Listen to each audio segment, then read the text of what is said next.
Good afternoon, everyone, and welcome back to more Darwin Evo building goodness, fun, and joy. That sounded sarcastic, but I didn't really mean it that way. Just so you know, the live stream is sponsored by E3D, LDO, and Prusa, Jo Prusa, because E3D and LDO have provided parts for the build, and Jo Prusa is paying me to do the build. So yes, good afternoon, everyone. How are you? Hopefully good. I'm doing reasonably good too. Quite tired, trying to do a product launch. Hopefully you can't see any of the things that I've been secretly working on. I think we're okay. BME, good afternoon. Good to see you. Welcome back, everyone. We're not far from finishing. It might be today, it might not be today. Who really ever knows? Not me, that's for sure. Hello from Argentina. Hello to Argentina, I mean. So, between last episode and this one, I've not really done anything, I don't think. I had a little check through the motor configuration in terms of like where they plug in, just to make sure it matches up with the firmware, and I kind of did a little update to the firmware to put this information in that. Not terribly important right now, but might be useful for anyone that chooses to build this. And I've made a bit of a list of things I need to do. There is many of them, and it's not a complete list. But it'll hopefully try to keep me, I don't know what the word is, focused. And making sure we keep ticking things off the list that need to be done. The other thing I've done earlier on, a couple of episodes ago, maybe it was, we looked at those P-clips that need to clamp to the rails to do the protective earth on some of the rails, anything that's below the mains area, just to make sure we're earthed as much as we can be, mostly. Yeah, the P-clips were way too big, so I've designed a 3D printed clip.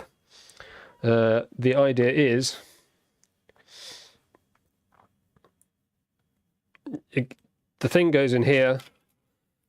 The actual, like, the round bar goes in here and the screw comes in the top and clamps it in place, and because of the angle it can't then come back out, and because it's a plastic thing it will hopefully be a little bit springing, and hopefully that will stop the screw backing out, and we can maybe even put a little bit of thread locker or something on there to keep that in there. So, and then you just kind of clamp the wires to the top, so it's like screw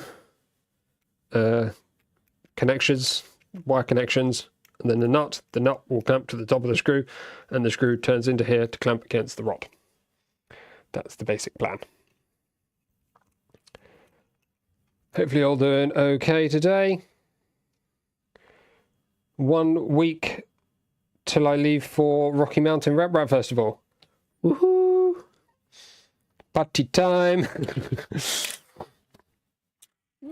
So the first thing I'm going to do is, I brought this bad boy out as well. Not had this out for a little while. We had this power inlet where the clips didn't clamps. The clamps didn't clamp, rather. So let's sort that one out, hopefully reasonably quickly. We need to get our whole collection of screws out. Evidently I've been using the desk for something else this week, so I did actually tidy up for once. It's rare, but it happens.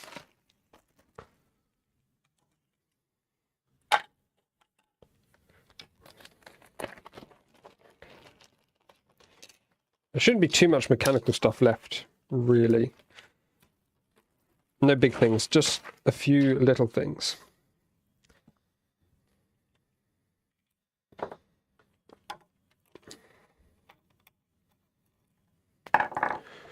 There should be another clamp. There's no way that I printed one. Is that the other one? That looks a bit longer than that. Yeah.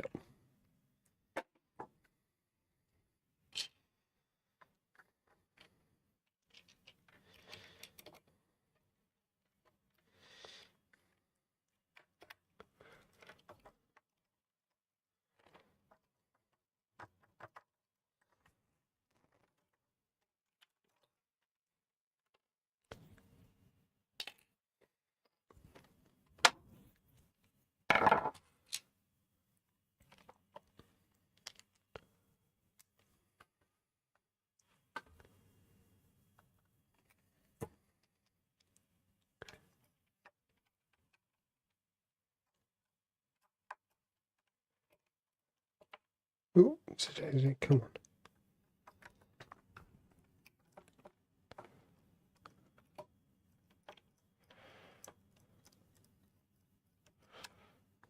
Oh my goodness.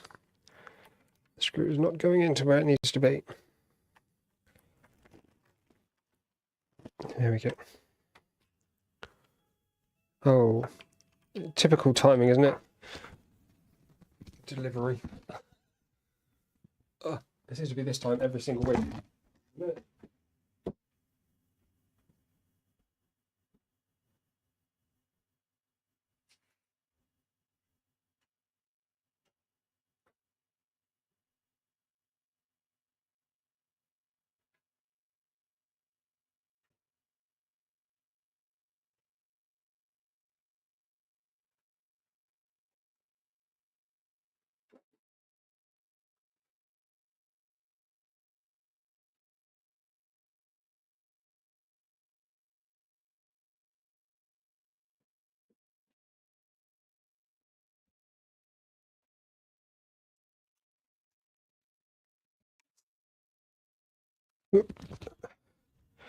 Right. Hello, Jose. Good to see you.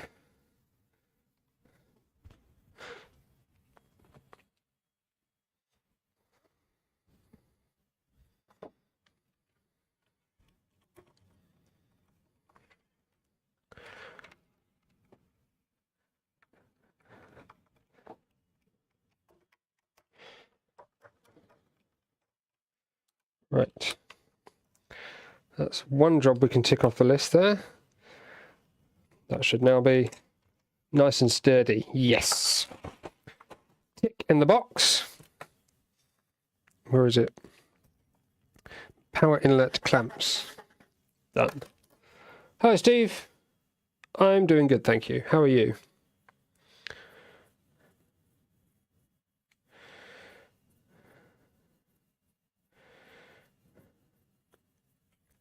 I suppose the next sensible thing to do is get this earth wiring sorted. So the first thing is inserts.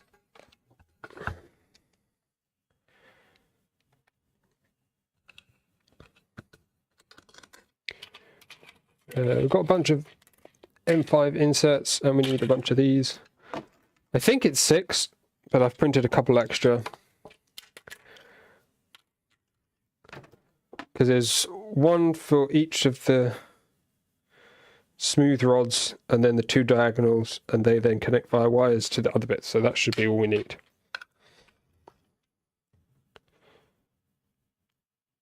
An old CTC printer. I don't even know what a CTC printer is.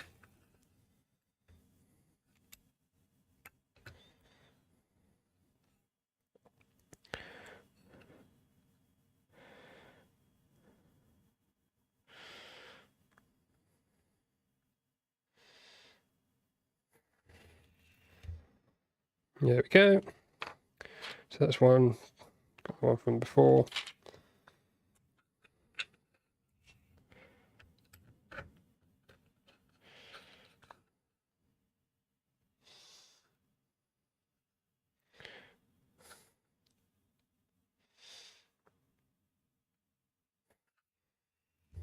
Was that inspired by this, or was this something you were planning to do anyway? Remodding old printers is quite a fun little project.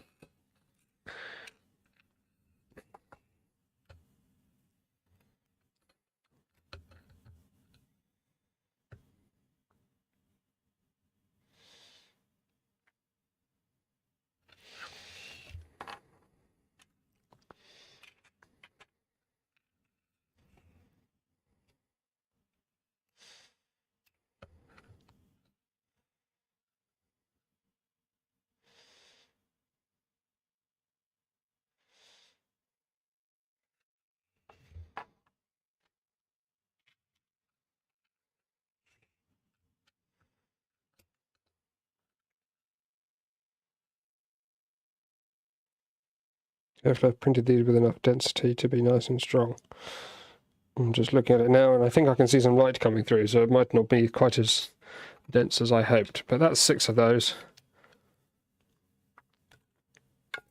Now we're going to have to move on to everybody's favourite, a bit of equipment and wiring. Equipment and wiring and wiring and equipment and equipment and equipment and wiring and equipment. Ring terminals of the appropriate size. Hopefully this ring will fit over this. Perfecto! Right.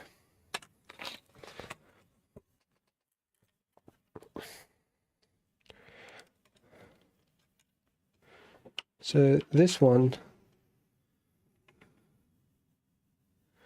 I forget which ones go where.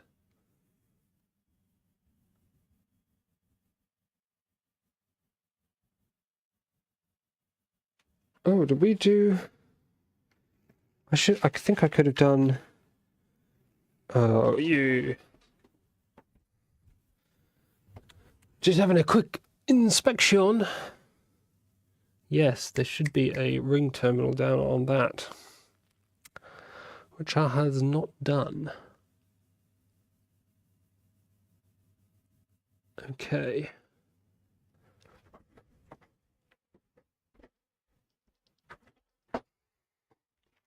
So we're going to put one down.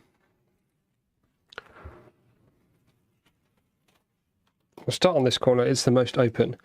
But what I need to do is, unfortunately, try and scooch this whole thing along. Because I've missed a few earth terminals. This might not be very easy to do.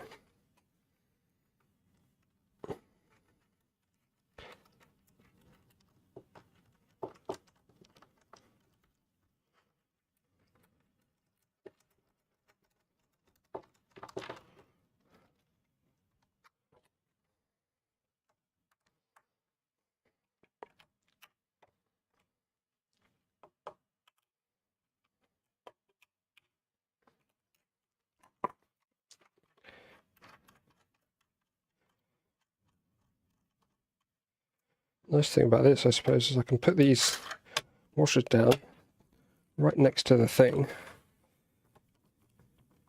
Yeah, that's now not going to move, annoyingly. And the screws are right underneath. Oh man, this is a tragic error. Do I do it the cheaty way? Maybe I go the slightly cheating way. Do what I did last time and split it.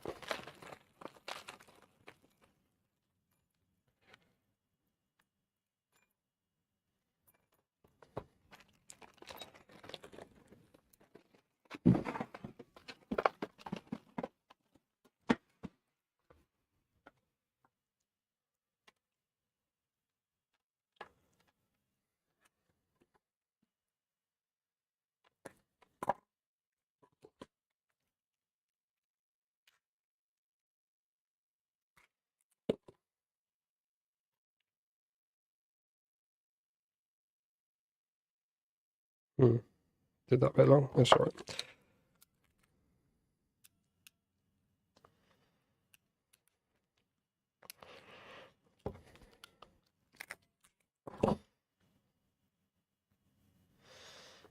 So now we do the slightly cheaty thing.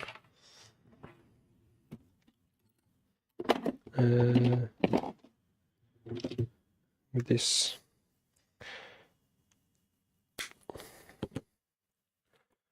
We can put this back how it was. No, we're going to have to put it in there as well anyway. So this is going to go on here.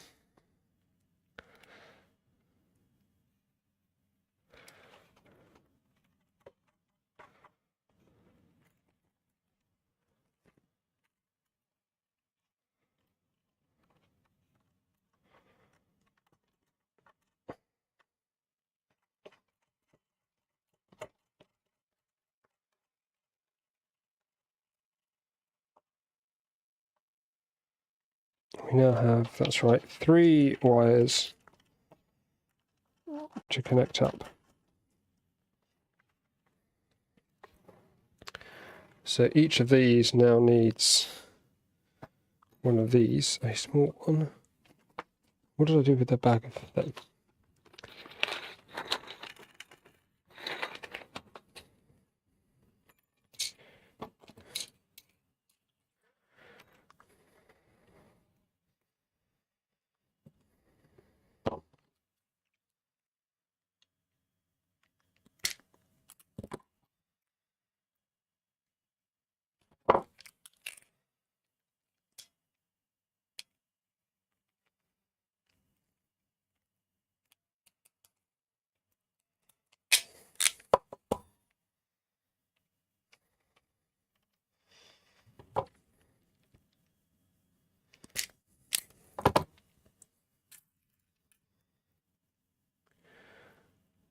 Who else is going to Rocky Mountain RepRap Festival? Who am I going to see there? I need to make a bit of a plan for that show. At the moment, I've sort of been talking to a lot of people over the last few weeks, and I'm just like, yeah, I'll speak to you there, I'll speak to you there, I'll speak to you there, I'll speak to you. And all of a sudden, I've committed to like 100 conversations, which is quite a lot to do in 2 days. Well, it feels like a lot. Realistically, it's only talking and probably fine, but feels like a big deal. Looking forward to that. I've not been to America in so long. I've been on holiday there like quite a few times when I was little, but not been in at least a decade, I think, and not been really as an adult, I suppose.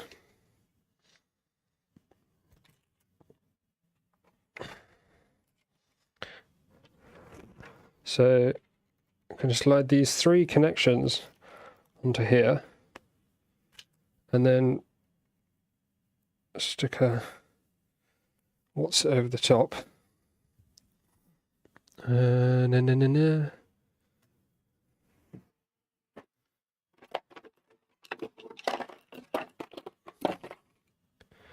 3mm and a doobly.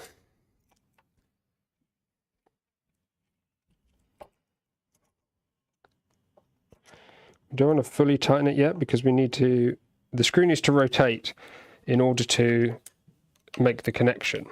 So we have to get it kind of close initially. God, why is this difficult? Yeah, we have to get it close, and then once it's on, we finish tightening it up.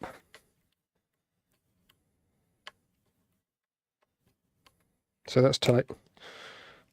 Back it off a few so that screw can spin. Now, I think this one's going to go on sort of reverse. Probably can't see it super well.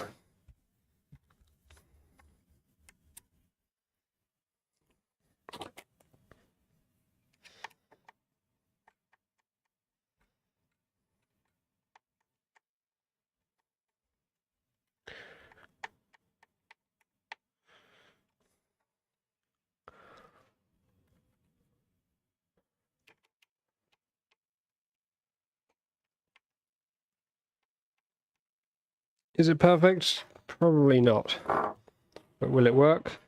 I think so. So probably can see it there now. It's difficult to see because it's sort of pointing inwards, but it does seem to be working.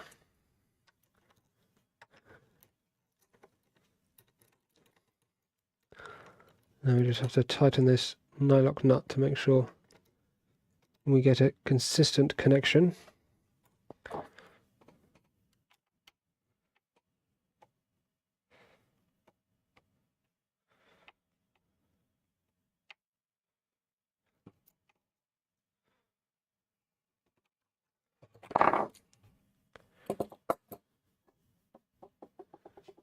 There we go. I'm reasonably happy with that. They loop around a little bit, but that's okay. We'll tighten those up later. Just remember, we still need to swap out these rods. I won't do that live. I think I'll do that afterwards, because they should all kind of slip out the ends relatively easily. There's quite a lot of putting on and off of the nuts, but it looks good. Thank you. I'm glad you like it. I think it's looking pretty good too. It's been a long time coming, but we're getting there.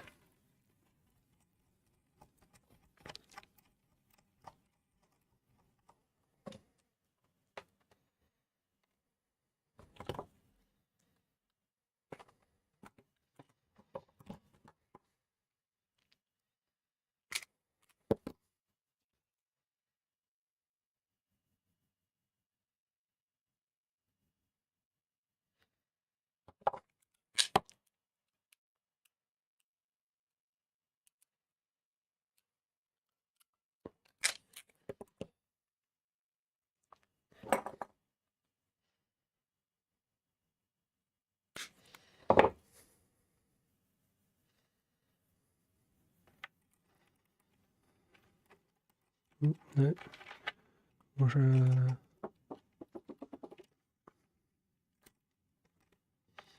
Oh, put it on backwards.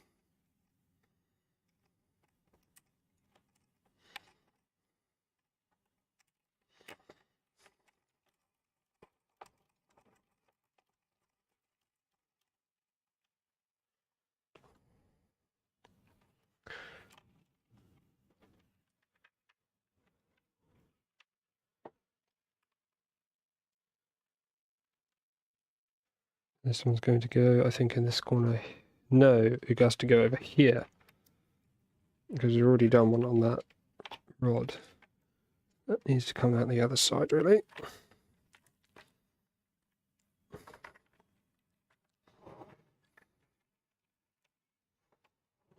Okay.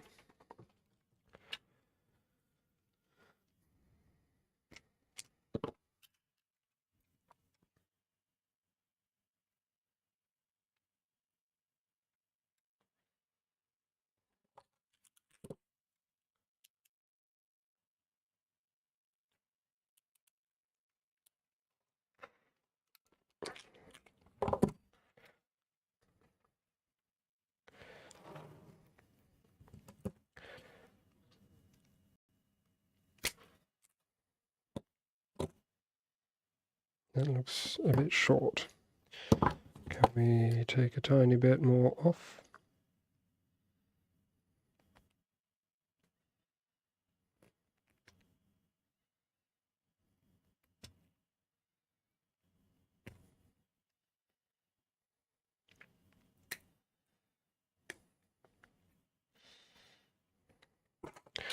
That's that.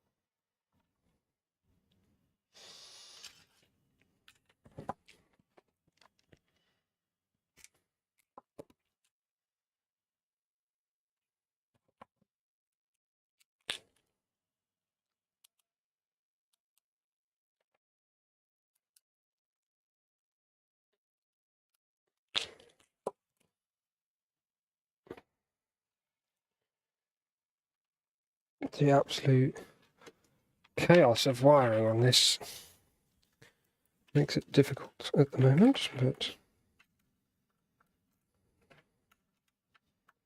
we shall get there.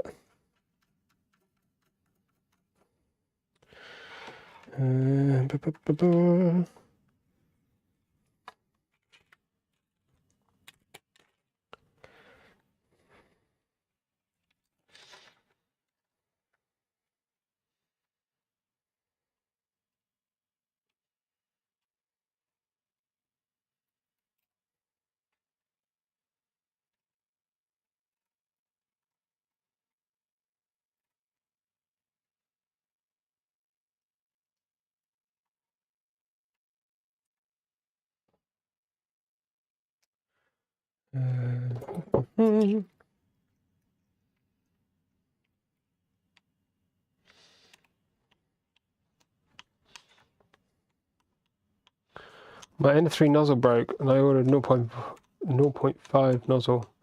Is it good? I don't know. Depends on the nozzle you chose.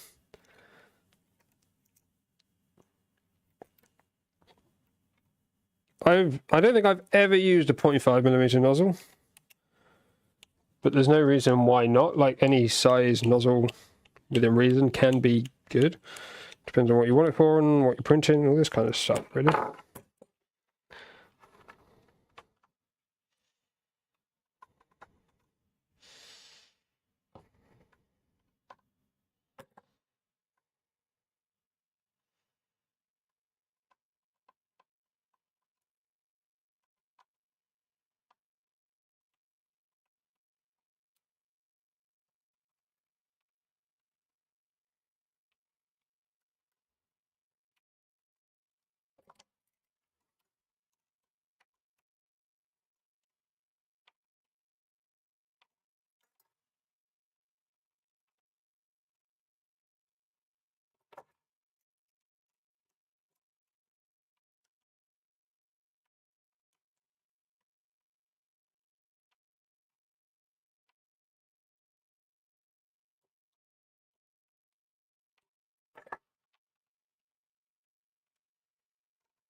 You can check continuity to make sure things are well connected. I think I need new batteries in this. There we go. So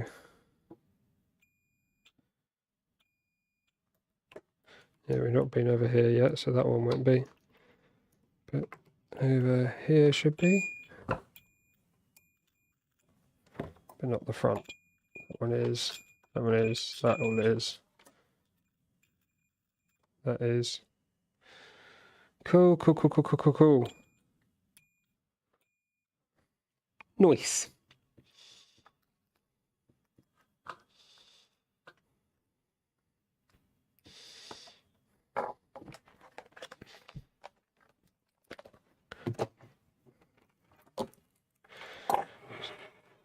That made it look like we were done. We're not done. Need another one.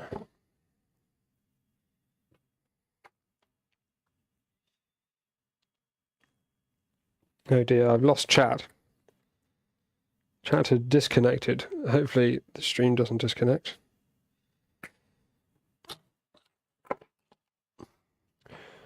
Are you back?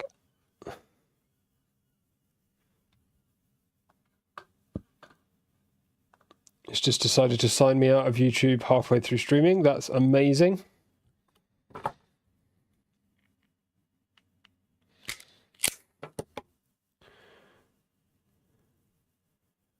Hopefully still live.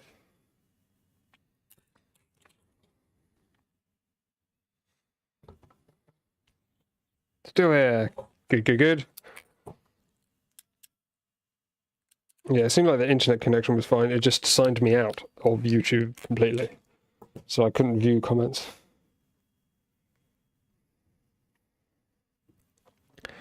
Lazy Susan printer building is the way to go for sure.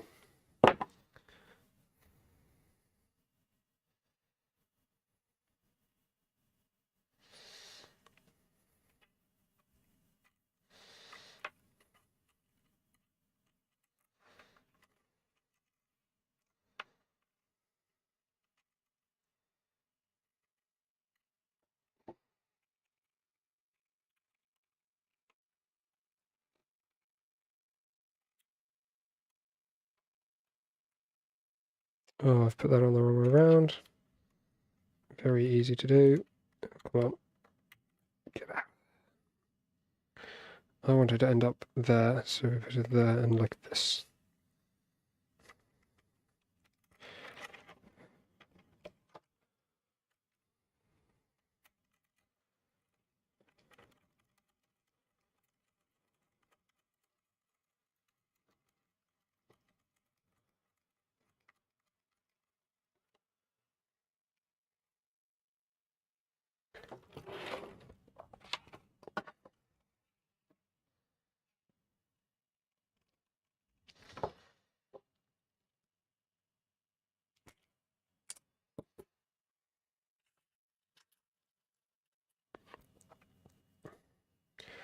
They're actually quite expensive because obviously you need a really large, well, the one I used is basically a really big ball race bearing.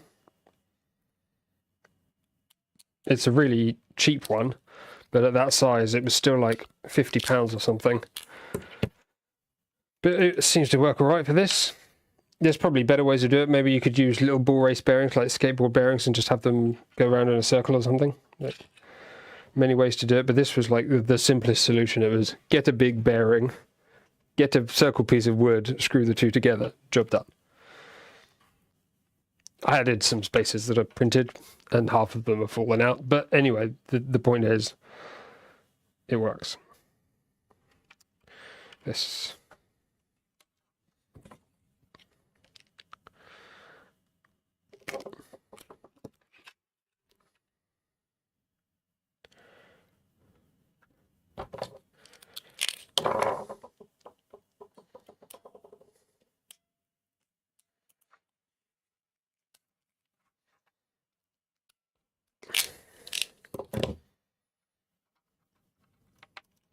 That's 2. There should be another. Here we go. Is that going to reach? Just.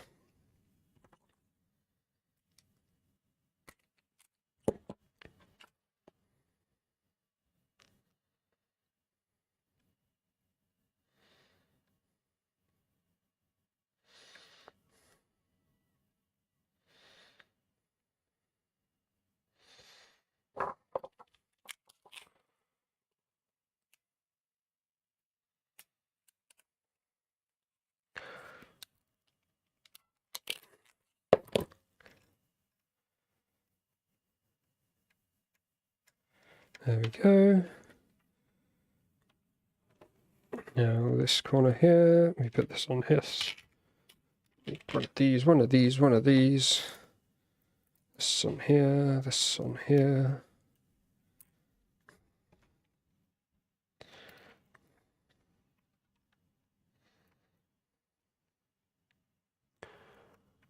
Hi Andre, looking good.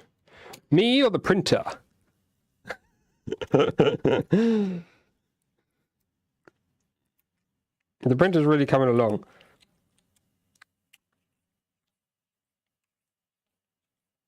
I don't know, next time I do a build, I don't think I'll do weekly.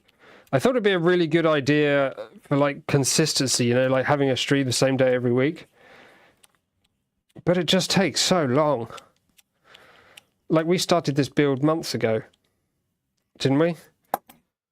This is episode 9, so that's at least 2 months, plus probably like 2 weeks, so like 2.5 months ago we started this. It's just, it feels too slow. I'd rather get it done, like get everything prepared and just bash it out in a week or something.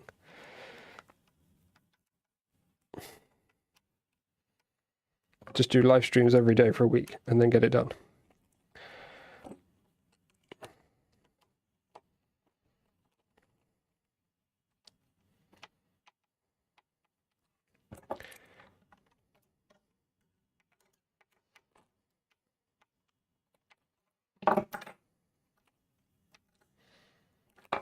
Mm-hmm.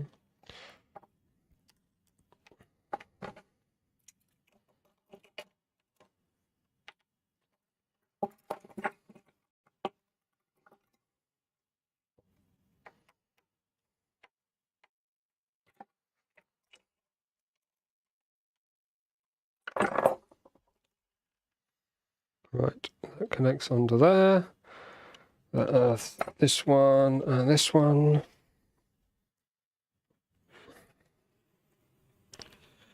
Maybe I've gone a little bit overkill with the old air thing, but I think it's better safe than sorry in every scenario. So if I didn't have a mains bed, then I maybe wouldn't earth so much. I would just maybe do the cross beams that are near to the main stuff. But when you just got mains wires just like up through the printer for the bed, I've just gone lots of it.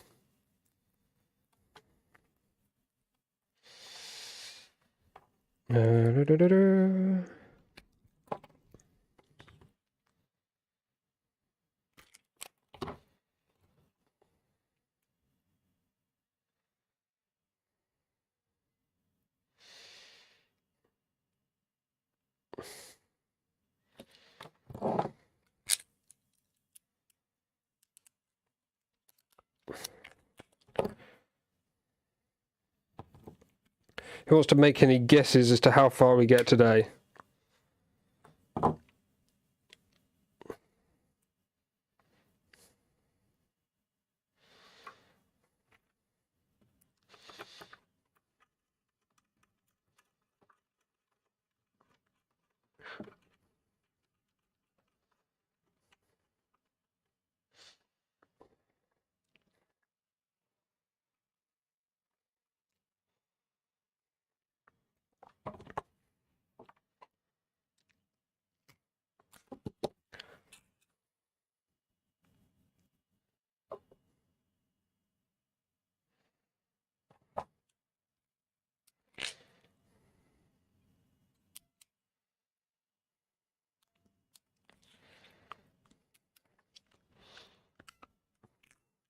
Power up, maybe. We actually powered up last week. It didn't go hugely well, but we did power up. It might not look like we should have done, but we did. We actually got firmware installed last week.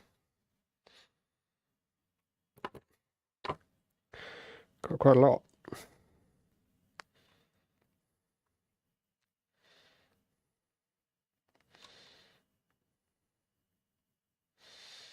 Oh, come on.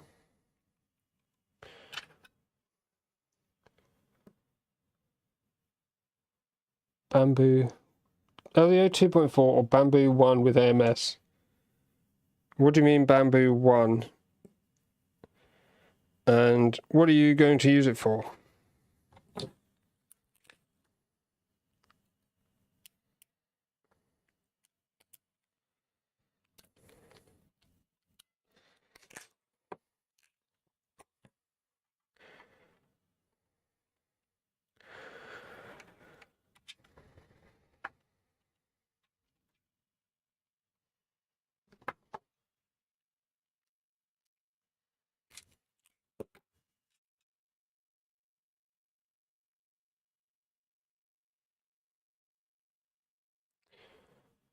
Just models.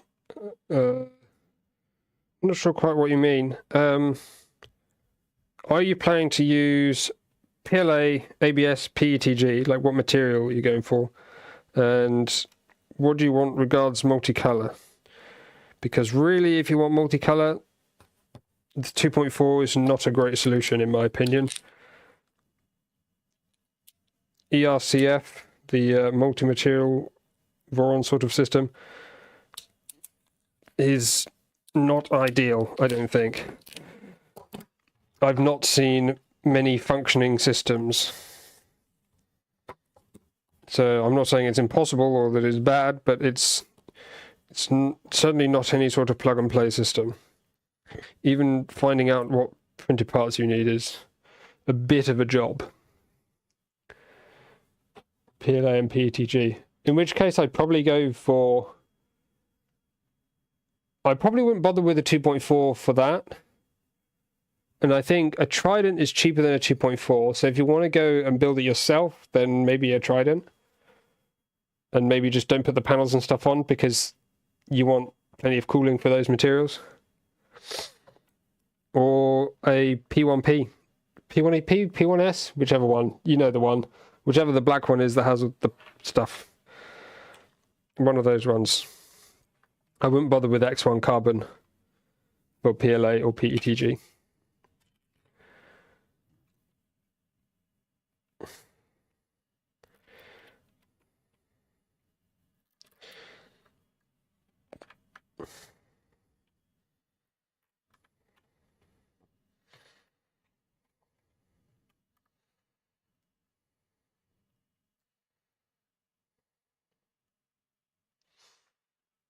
No worries.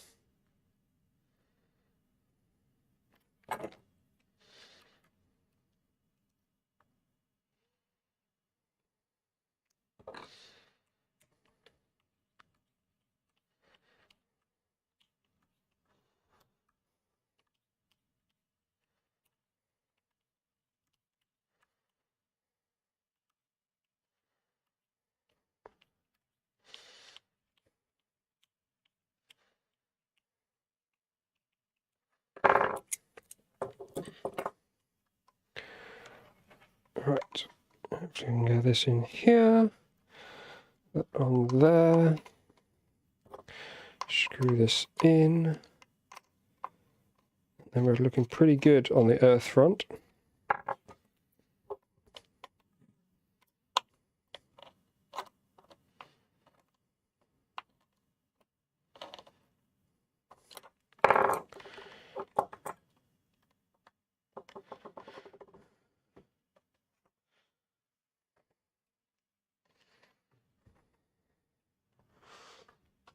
It's doing that. People keep sending me messages.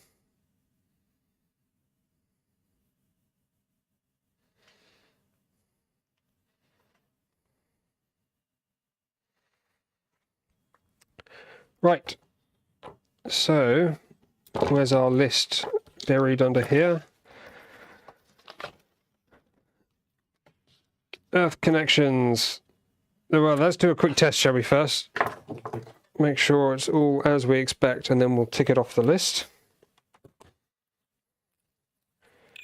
Should have a ding here. Let's go around here. Some here. Yes, yes, yes, yes.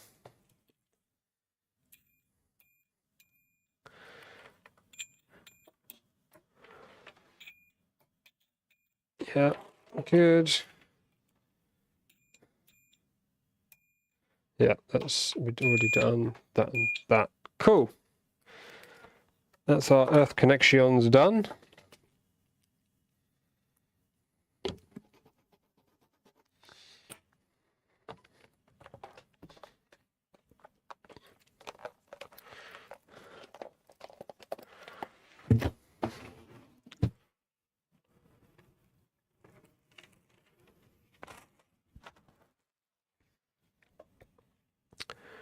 Okay, I think the next bit might be to try and do the bed wiring, get that into some sleeving and tidied up into a nice little bundle.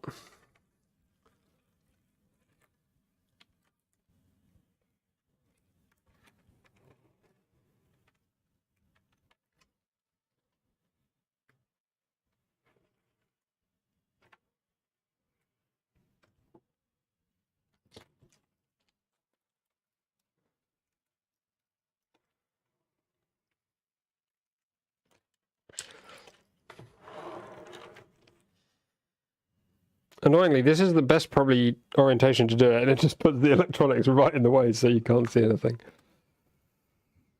Ooh, hopefully we'll have a multi-camera system soon. Ish, maybe. It's looking like I'm going to be doing maybe a sponsored content thing for a multi-camera system. Hopefully that will get us something that looks maybe not quite as good for a single camera, but it will give us multiple angles and many, many more options, which is what we need really right now.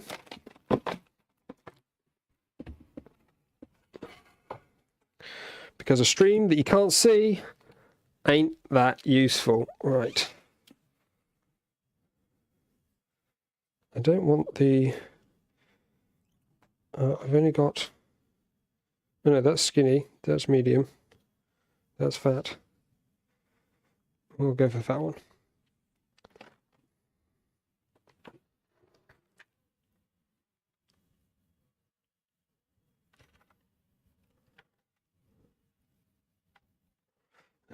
First things first. At the end. Multi-camera would be great. Yes, I know, right? Like single camera, just... If I was just presenting, then it's fine. But for like trying to show a build, I now want a camera view from like here, so I can show you like closely what I'm doing, and more from maybe even behind me. That gives you a better view of what I can see. This is always the eternal problem with live streaming: is what I can see and what you can see are generally the opposite, but we want them to be the same.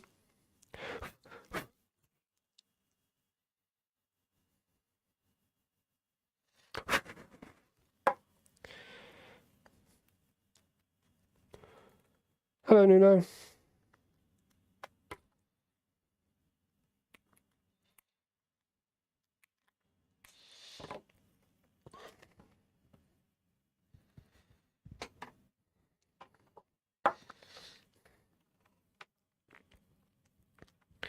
The other thing we want in here really is a stiffener, but I'm not going to be using spring steel. The plan was really to use some like 3mm filament. It's not included as part of the bill of materials, but I do want some, so I'm going to grab something. It's mentioned on the bill of materials, but it's not something you can just easily buy from like AliExpress. It needs to be kind of something that you already own. Or if it's like a kit, then like obviously part of a larger spool, but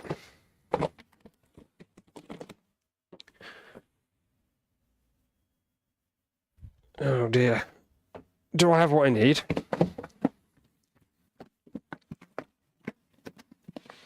I bought this like 10-meter long piece of nylon filament like half a decade ago, and I'm still using it. Every time that I do bed wiring like this. But I appear to have lost it. Ooh.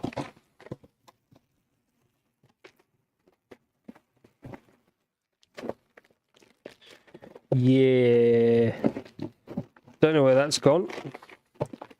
I'll probably find it in the middle of the week whilst doing something else. And have to add it in. Is it with my wires? No. Well, I don't think it'll make much difference in this particular case anyway.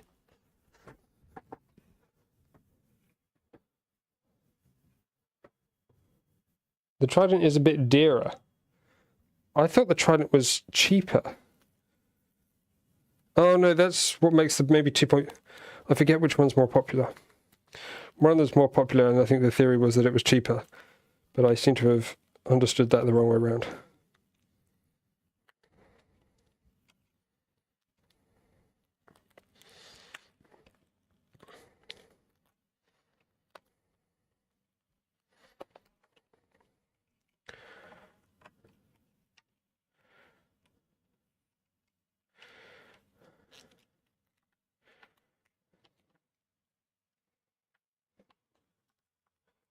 I know.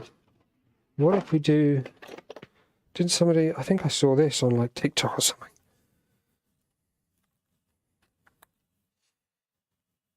It might have been for a different size sleeve.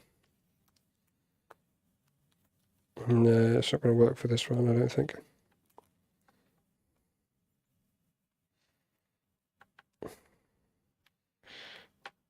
Kind of a way to open it as it goes, but a bit big.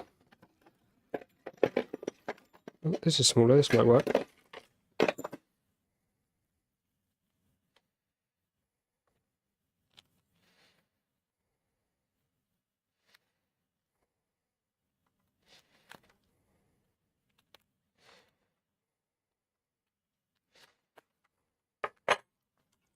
Not really.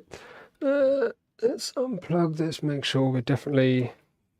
No, oh, we need to tighten this back up. Let's do that before we forget.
Why has this been such a difficult process today?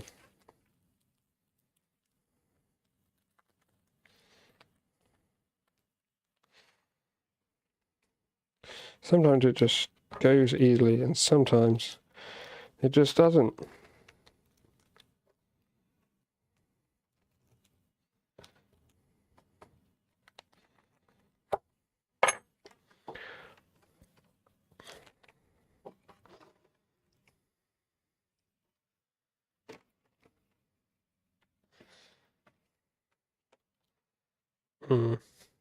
Just slide this down.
Right. That's maybe a bit too far.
No, I didn't sell UHP. I have RSP, the wide ones like this.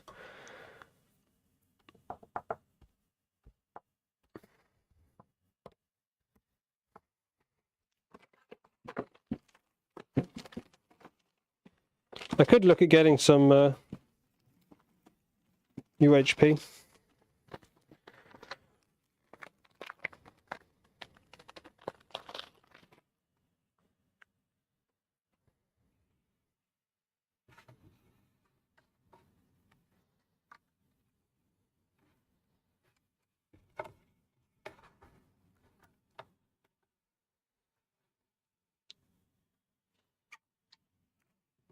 This is going to need a bit of upside down printer action, I think.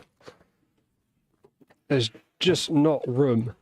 There's no room in the inn, which is the best side to plonk it on, hopefully the front.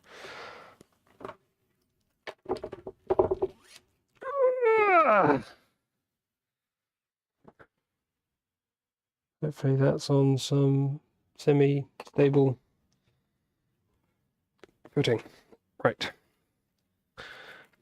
Slightly better access now.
Here we go, out and then back in.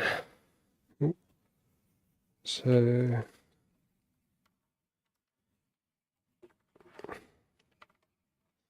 like this, isn't it? Yeah.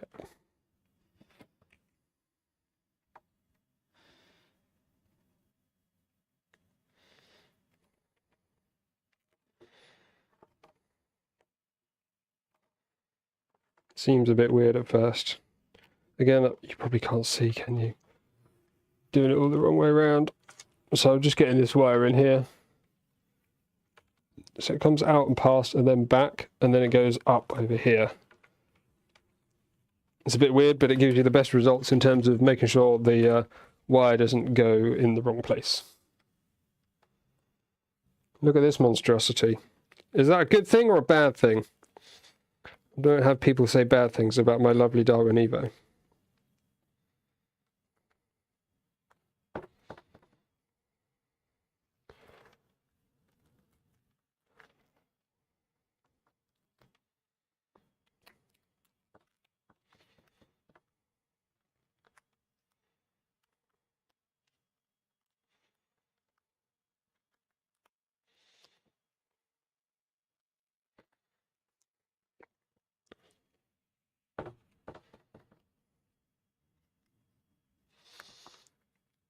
Good monstrosity.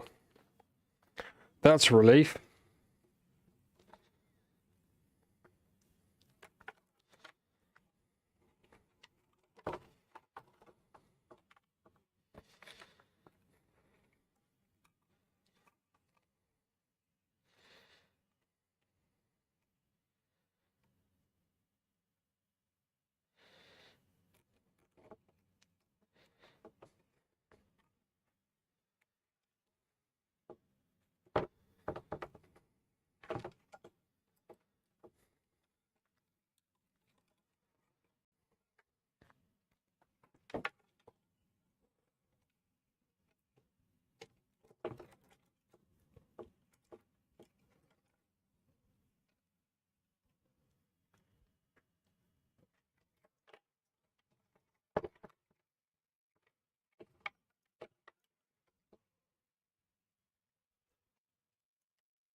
Oh, we haven't put the flipping Uji What's It thermistor cable in. You spanner. Right. Well, I don't think we need the proto rotated now, so let's put that back. We should be able to do the rest from the other angle.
Right, now, unfortunately, I'm going to have to take all those zip ties off again, actually, aren't I?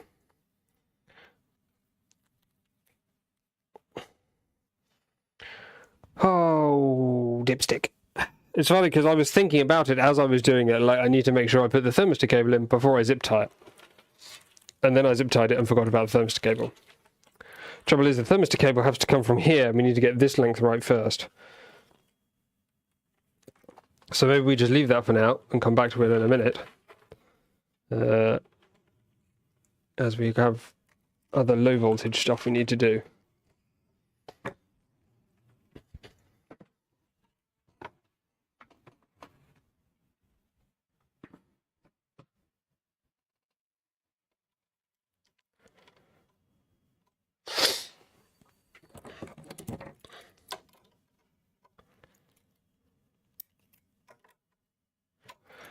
So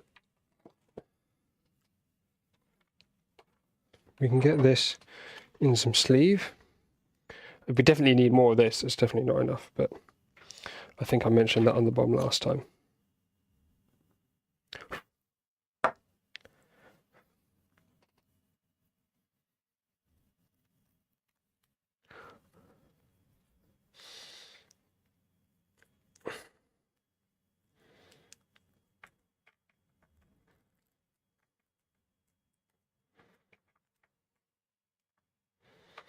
I know we can do this one separately.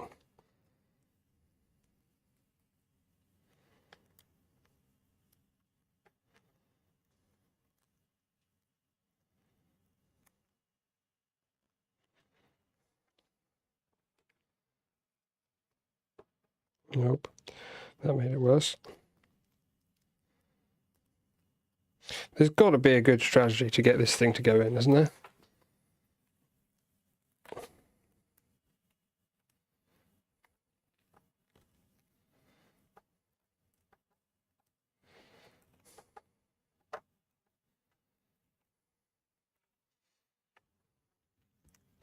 One litre Peter, hello. Good to see you.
Oh, we've probably got enough there. Got overkill a bit.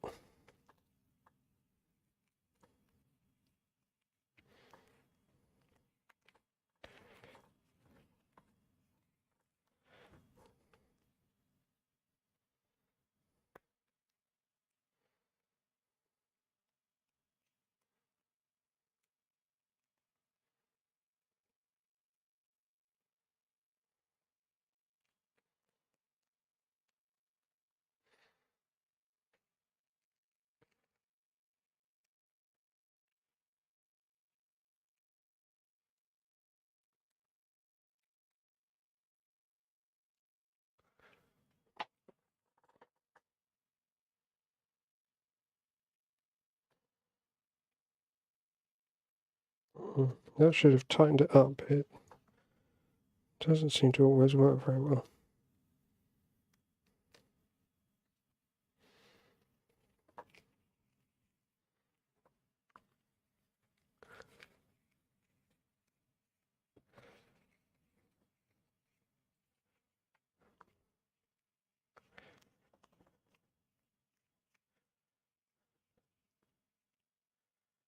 Yeah, now it's just come out.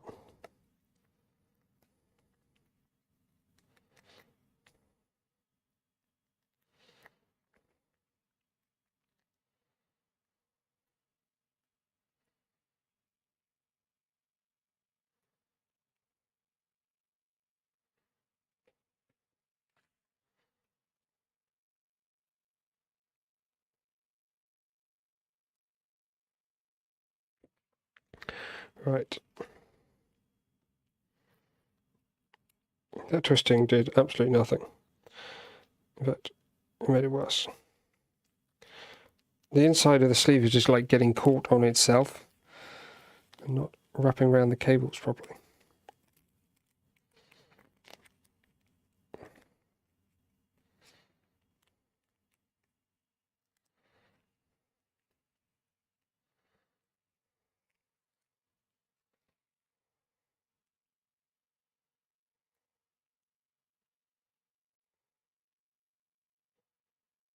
Here's not right.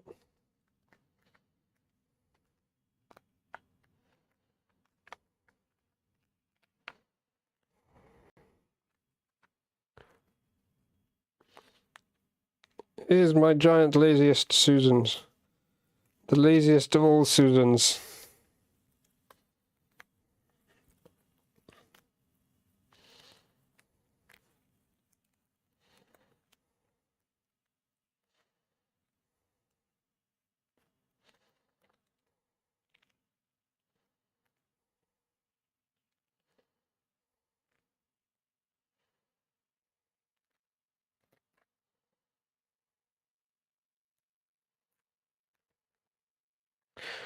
Right, what a lot of fuss. Right. So that's going under here. And we zip tie it to the things, all the places, all the way down.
Should I move the camera? I think I did that last time, didn't I? I move it around to the side.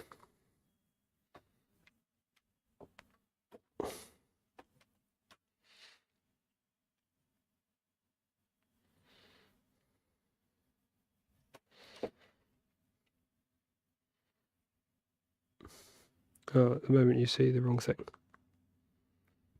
Maybe there?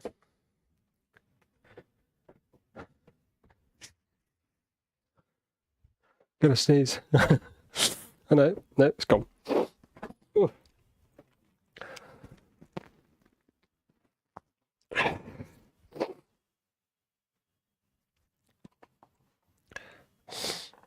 It's sort of here, it's sort of not.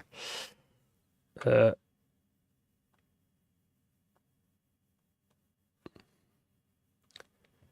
seconds.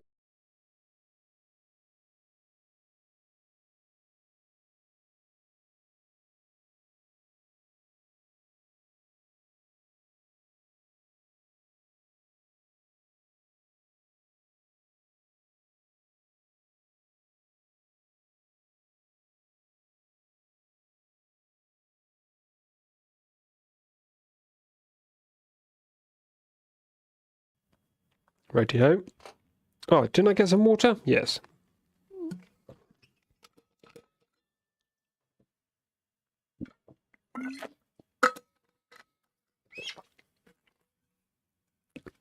All right.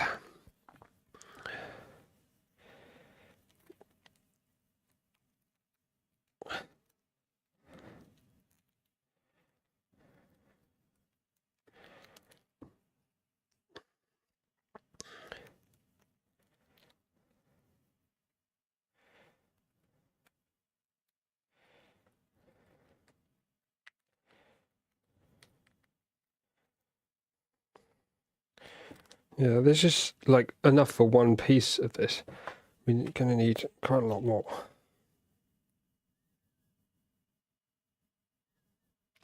I wonder if I've accidentally bought a single 1 meter thing instead of a single 10 meter thing or something. Or 5 meters, something like that. That's the mistake that's been made, I think. That's not gone very well. There we go. La da da da da. So, we'll tidy that length in a minute, but that is the Y left cable. Y left, front left, rear left, blah, blah, blah, blah. Y left is motor number 5. Mumbo number 5. 5 is this one here. Dum, dum, dum, dum, dum, dum, dum, dum, dum, dum. 1, 2, 3, 4, 5.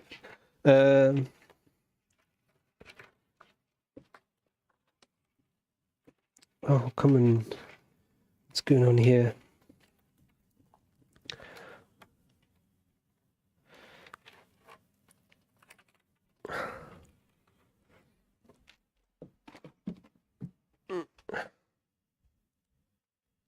Oh, I used the wrong size. Can we do 5mm for that?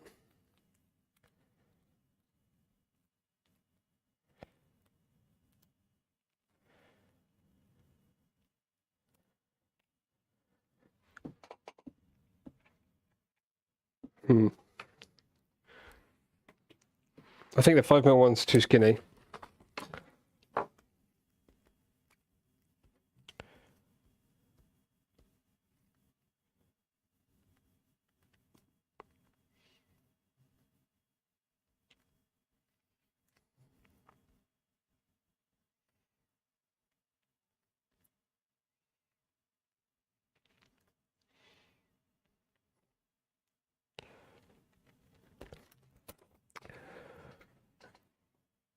One, two. That's really stuck in my head, that song now. 3, 4, 5.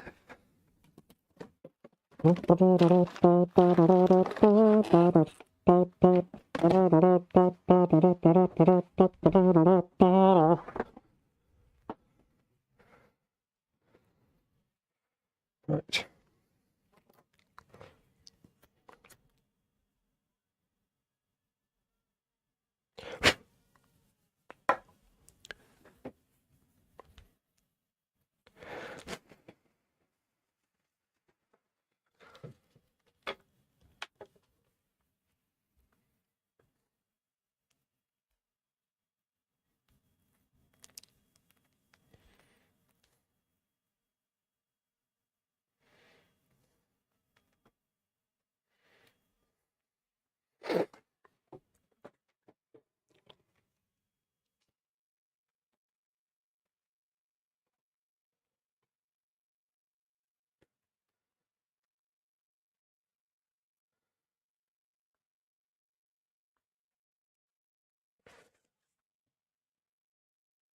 You can, when you compare this design to Save War and Trident, you can really see the impact 2020 extrusion and how to simplify 3D printed design.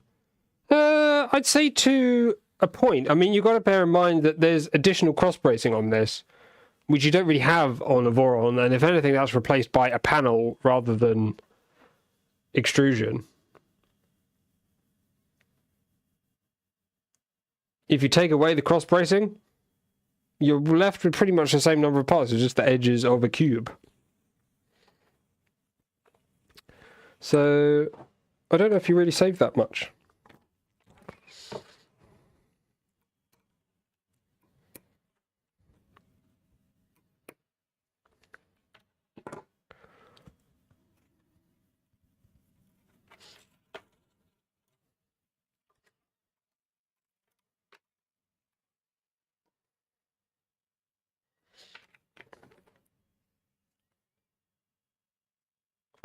Hello, William.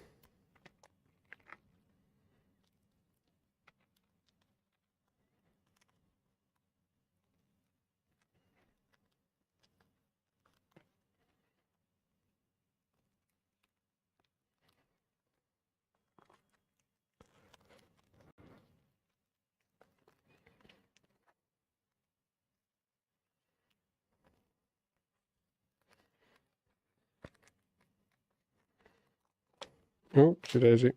Oh, come on. Oh, come on now.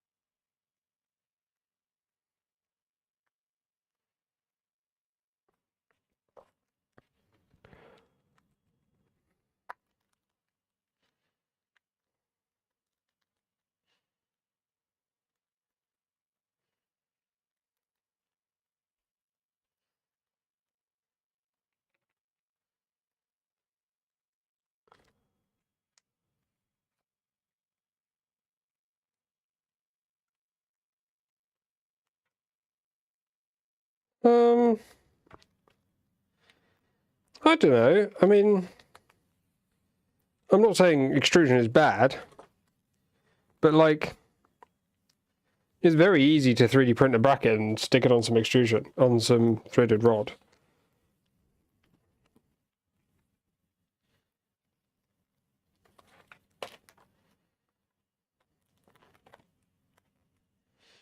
I mean, yeah, extrusion did have a big impact. I mean, I think the Creality was one of the first ones to do. No, they weren't. Don't be ridiculous. Even my printer, I think, came before that.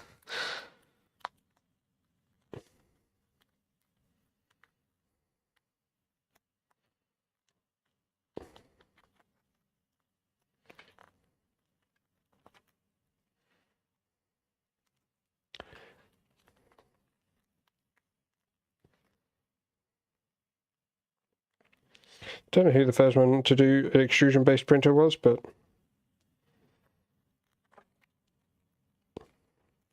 it's certainly a step that took hold quite significantly. It's quite a cheap way to do things.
Mendel Max.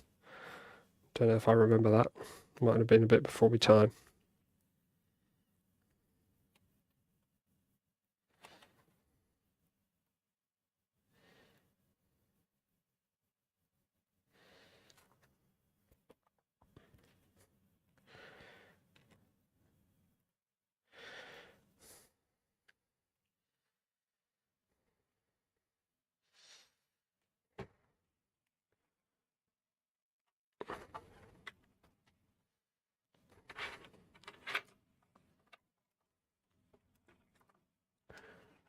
Is there?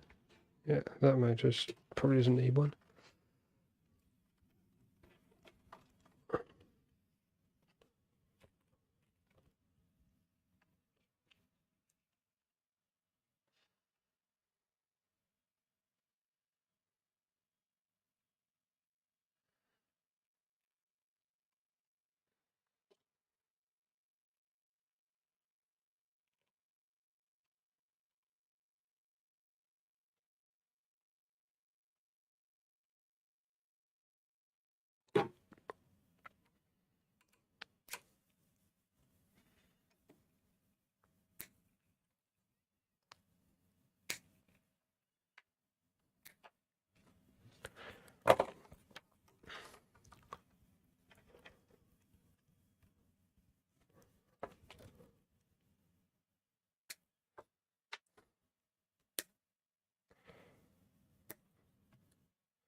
Unfortunately, I'm probably going to have to take half of these off again. Not these sleeves, but because I've got to remove these rods, haven't I? It will. So that motor down there is front, left, front, left. That goes into stepper 1.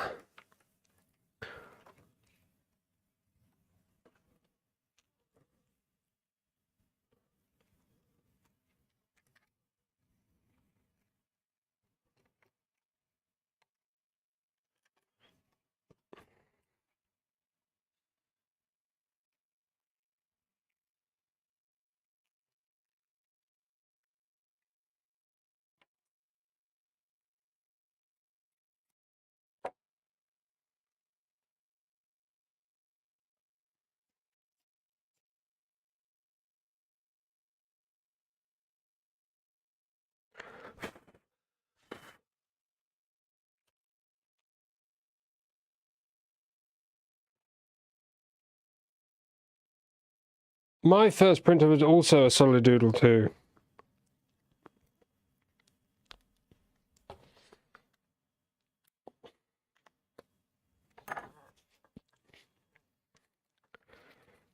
It's not the first one I owned, that was quite a lot later, but it was the first one I used and was responsible for.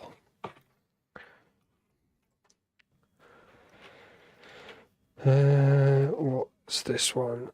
This doesn't need sleeving, so this is rear left, so that's Z1, and that goes into number 2.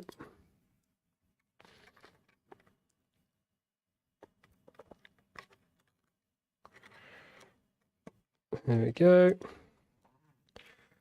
And we got these ones. Where are these mother hubbards going?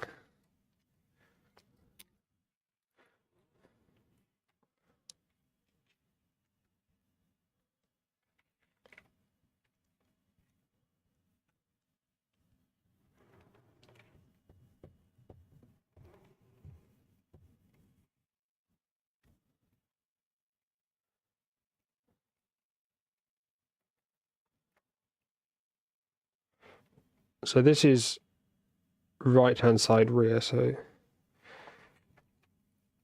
find out which one it is. This one, right-hand side rear. That's number 3.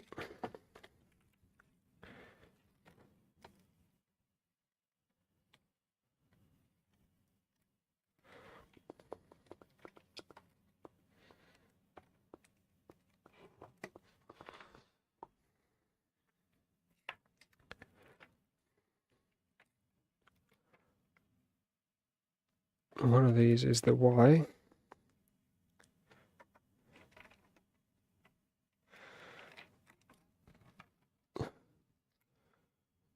That's 4.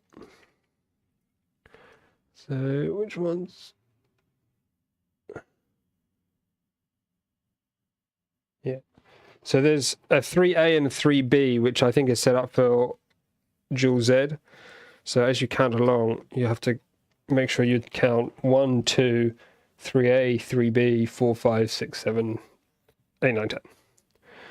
Just so you know. And since we don't need 2 motors on a single driver, we have to skip 3B.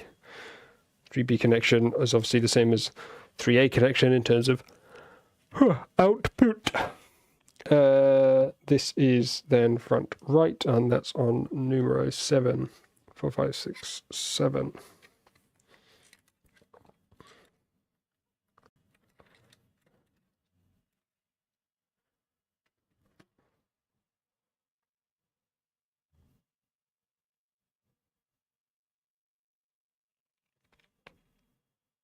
Solid Doodle 2 was available with an enclosure. We had an enclosure on ours. Unless ours was like a Solid Doodle 3. I didn't think they did 3. I'm pretty sure it was 2.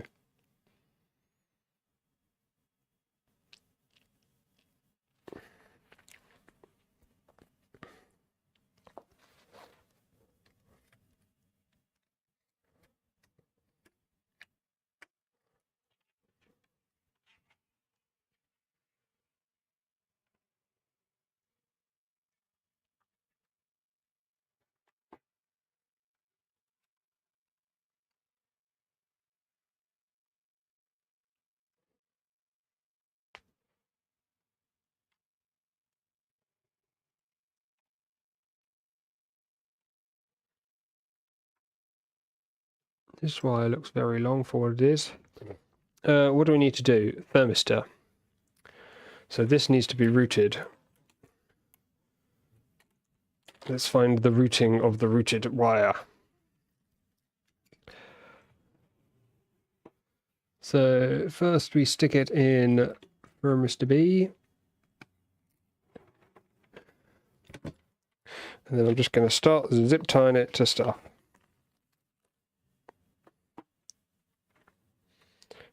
I would say really good is a bit of an overstatement. But we definitely printed quite a lot of functional stuff, which I suppose from a certain perspective makes it really good. Obviously nothing like what we can achieve today, but yeah, for the time, not too bad at all.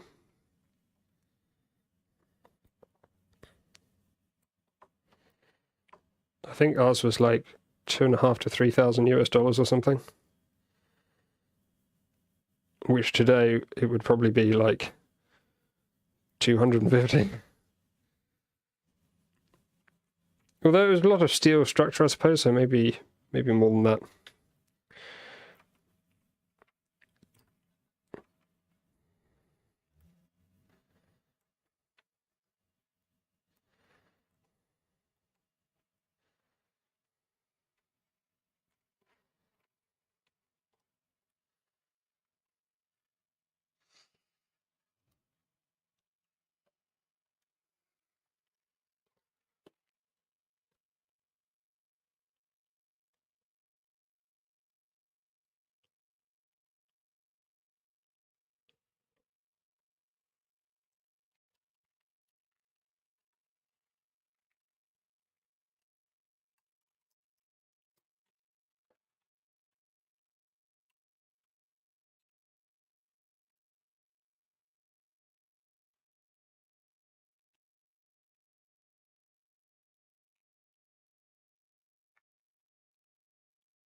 Right.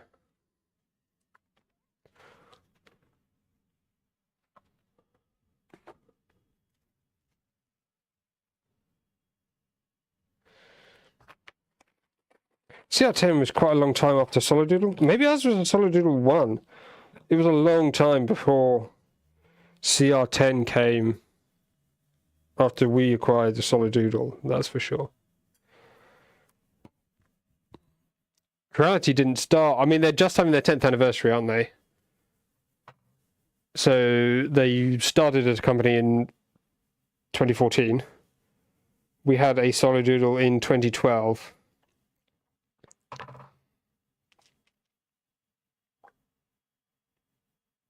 Yeah, 2012, I think.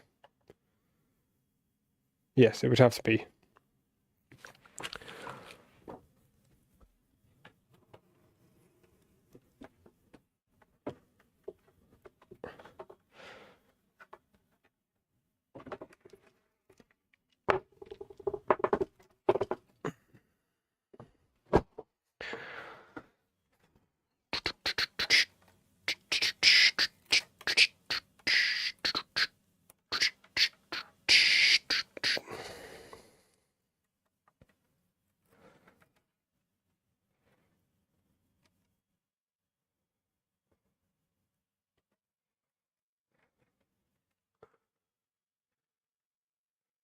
But what was, I mean, CR10 wasn't the first Creality printer, was it? What did they have? Did they have more before then? Maybe they didn't. Did they really start with the CR10? They can't have done. There must have been more before that. So they certainly really turned the kind of the heat up within 3D printing, didn't they?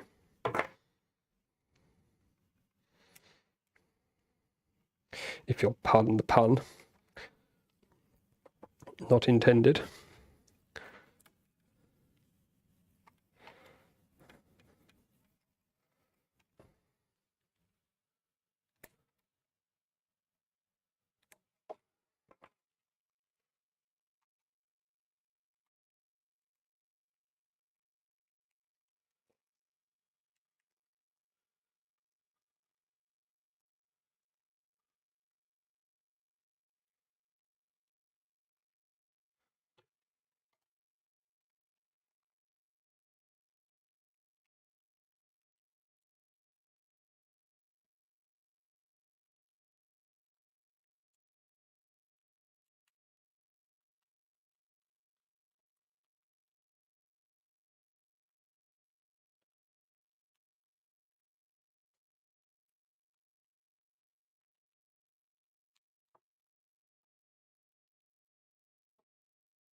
So it's Creality's first 3D printer models are CR7 and CR8.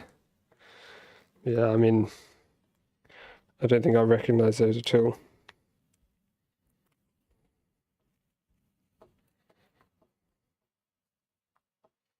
But maybe I wouldn't have done in 2014. I was still at university then, so I was not looking to buy my own printer at that point.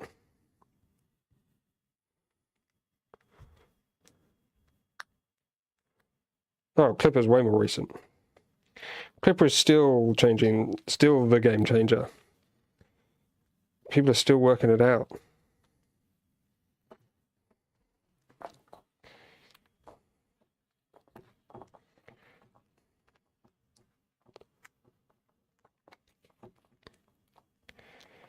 Arguably, it wasn't Clipper in itself. It was Input Shaper, I think, is really what the difference was.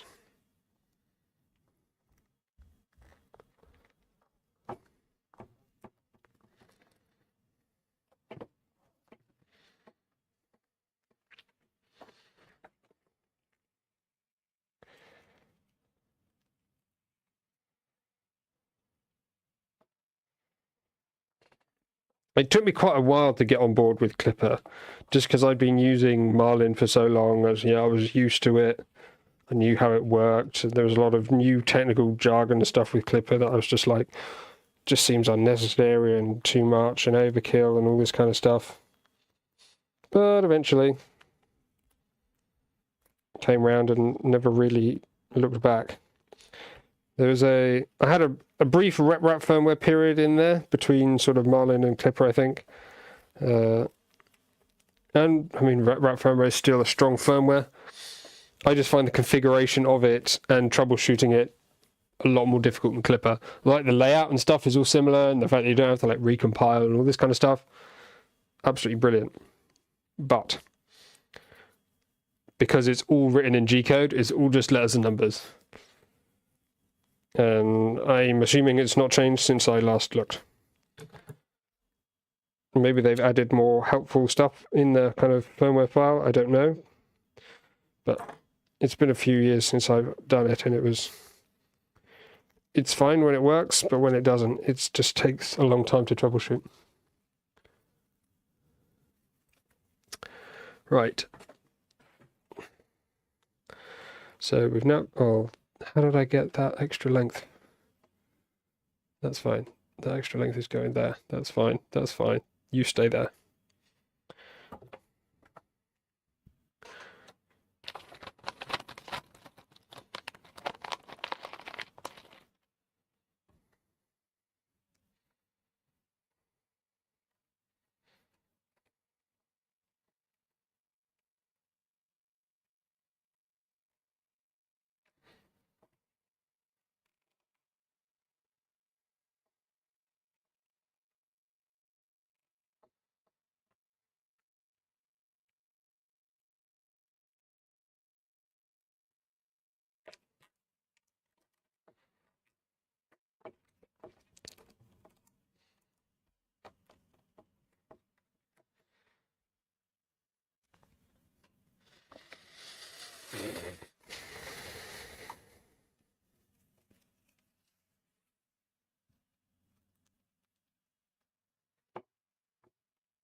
So again, we have to loop this around.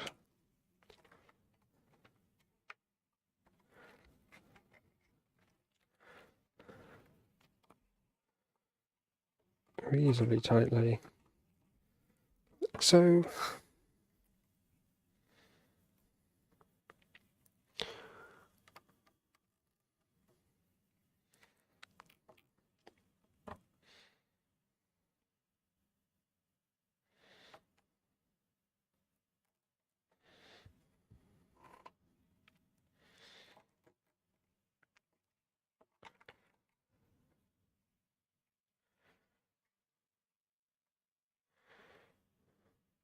oh no, that's the wrong way, isn't it?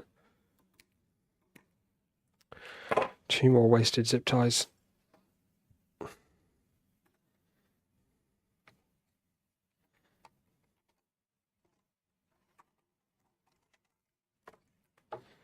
It's this way that it connects on, because that then goes up there.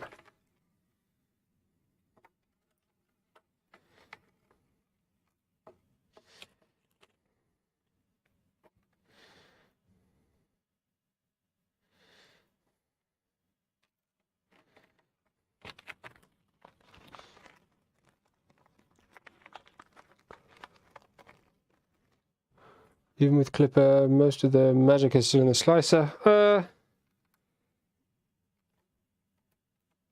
Most of the tuning is in the slicer. Most of the magic is in the firmware.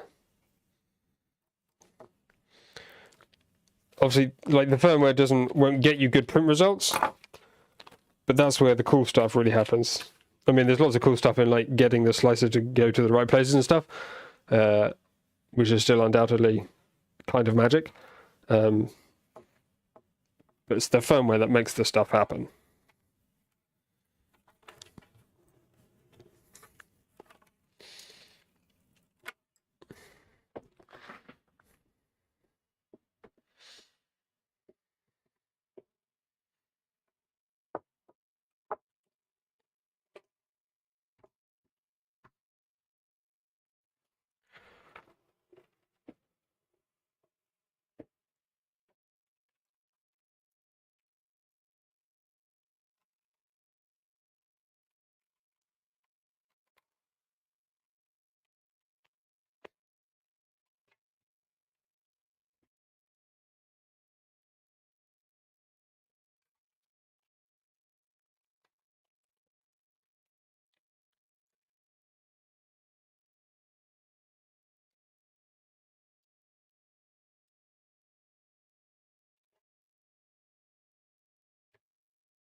This part of the build is probably the most janky bit, zip tying the cables to this, but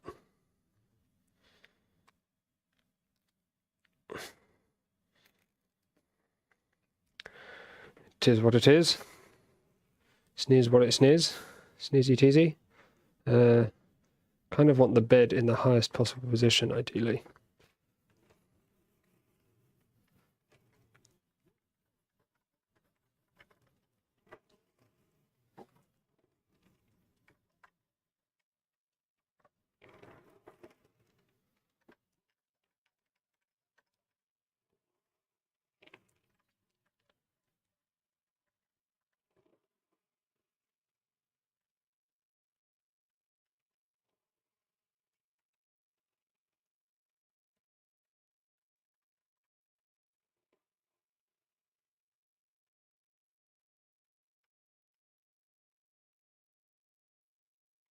But I think that's about as high as it's going to go.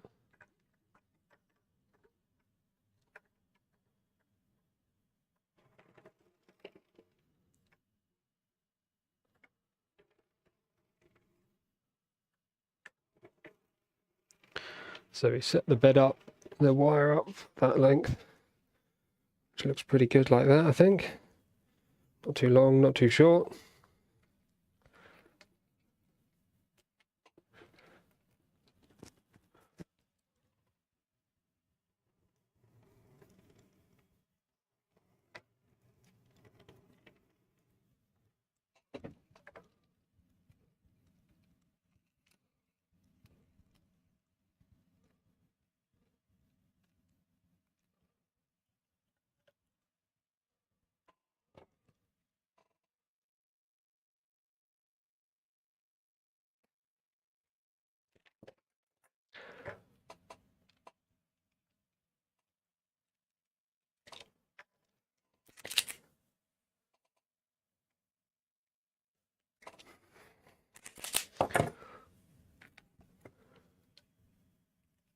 The nice thing here is that it's quite easy to sort of re-terminate the wires because there's not much actual terminating to do.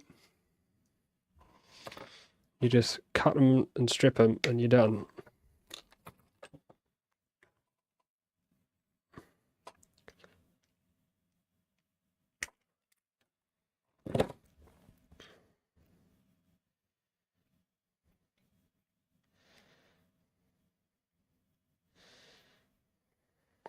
Ooh. Holding your arms out that long is not easy though.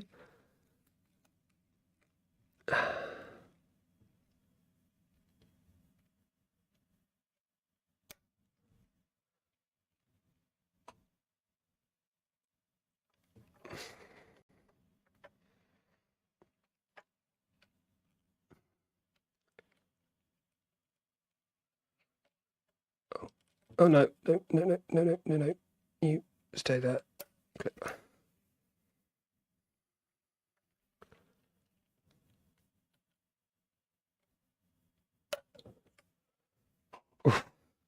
Oh, holding your arms out like this. Ugh, not comfortable.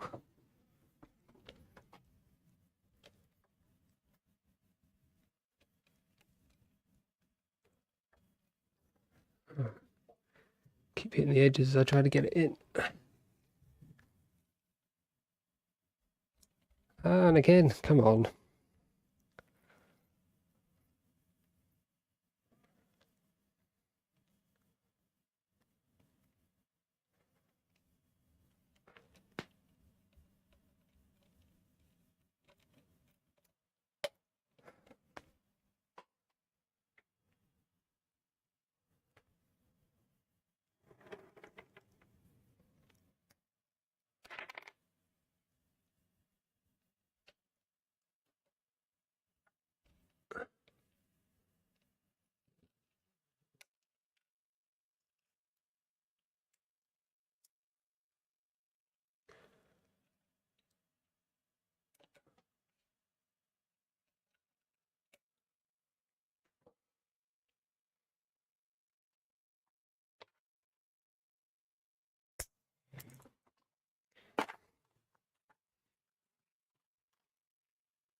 Adding an item to my list. Right, which one did I put in where? Live at the end.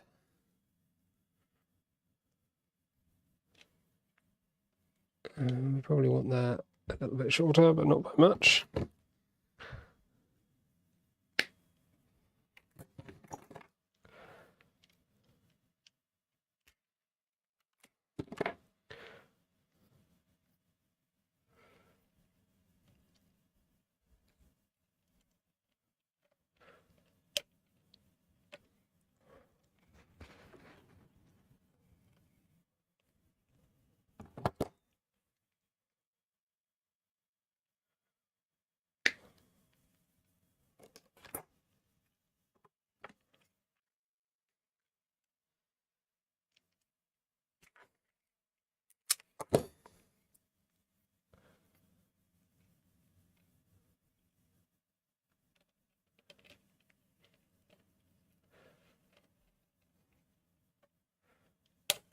Oh, oh, why does that hurt my shoulders so much?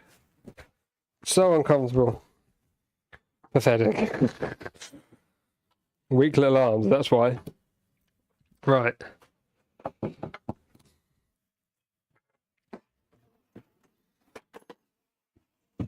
That's starting to look a bit tidier, isn't it?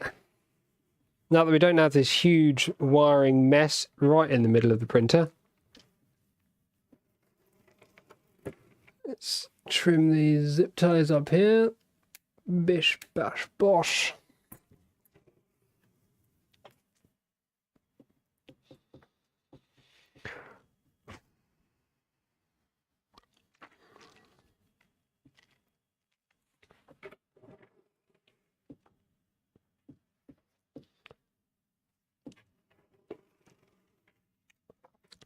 Right, the next bit, we can do this slot down this side, I think.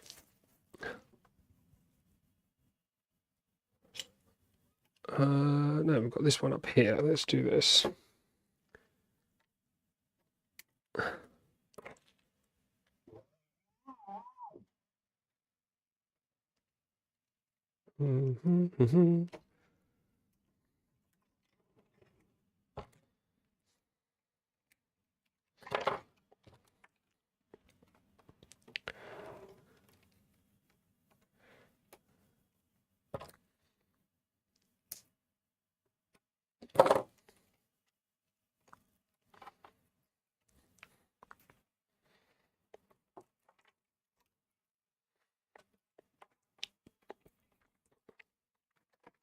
Where did I put my extra bundle of sleeving? Right here.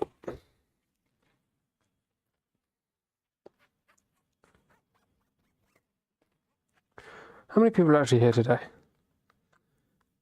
Varying.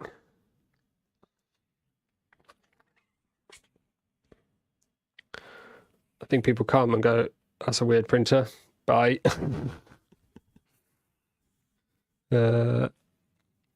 What do we want to do? Probably just like that. That length is going to be playing.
Right.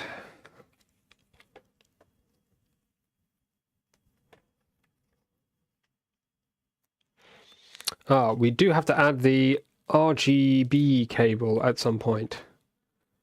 Where does that go? As in, which route does it take? Down. The down route. It could go the up route. No, down route. Okay. Got to make that cable somehow.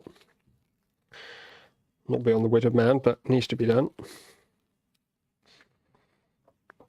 I just don't want it to be all black, really. It just makes it a bit of a fuss if you have to change the pin out.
Right. Again, this is coming back in here.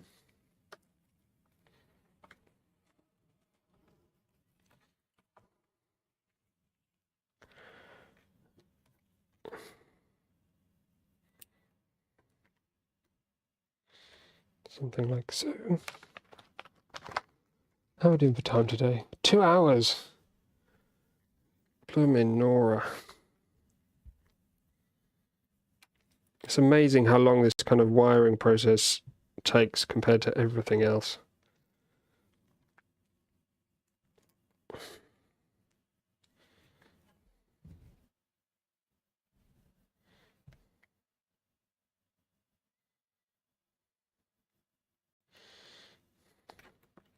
I mean, if you're kind of a bit sloppy, then it doesn't take anything like this amount of time, but I like to be tidy, really, and it just takes time.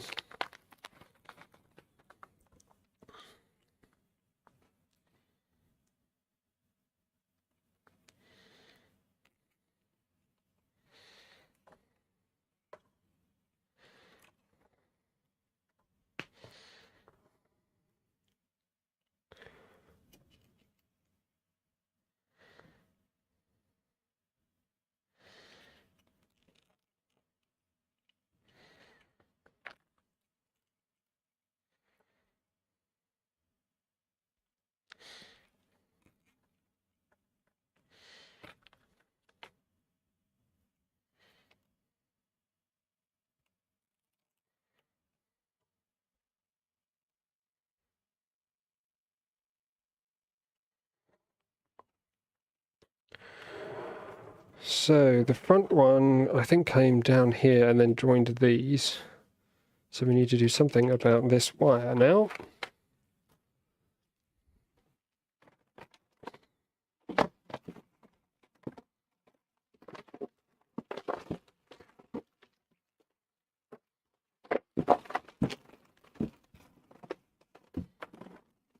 think I had some motor wires in here last time and I got rid of them because I wasn't going to use them. But I'm sort of changing my mind. I suppose what we should do is use this black wire and make us some RGB cable.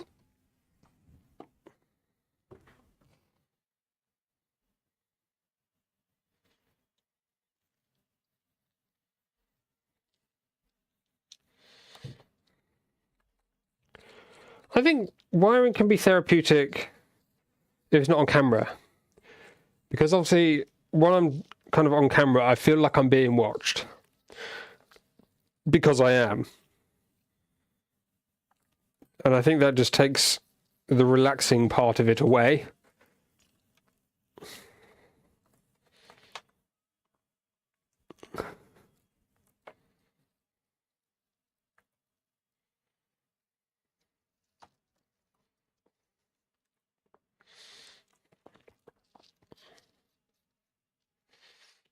I might as well just open this whole thing because this is taking forever.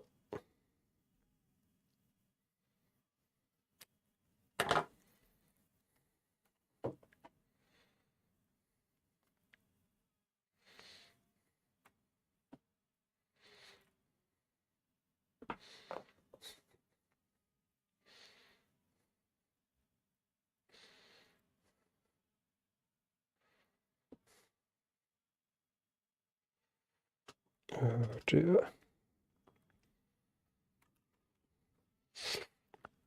The plan is to find the end, get the length, and then cut 3 wires the same. But it's going to have to be longer than I want. So we're going from, let's say, up there to give us plenty of wiggle room, down to here, across to here, all the way back over here. And I think, where did I go last time? I think we can just come up here. And then over here to this somewhere. So that's the length. And we need 2 more of those. Good evening, Ella.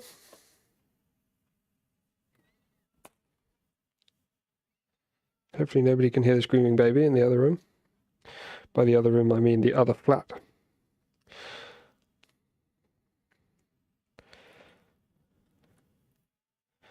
I can hear it, but hopefully nobody else can. It. I suppose it's a them, isn't it, really?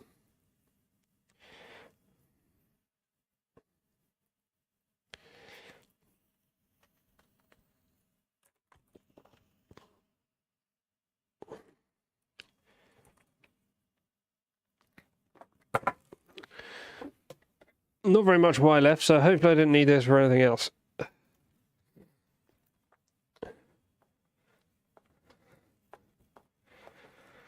Right.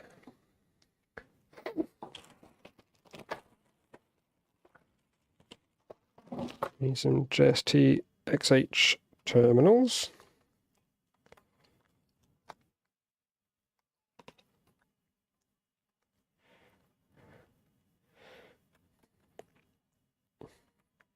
The screaming baby sound effects also suddenly take away from the therapeutic effect, I think, of having some peace and quiet while I get on with the old wiring. That screaming sound is not so delightful, but it is what it is.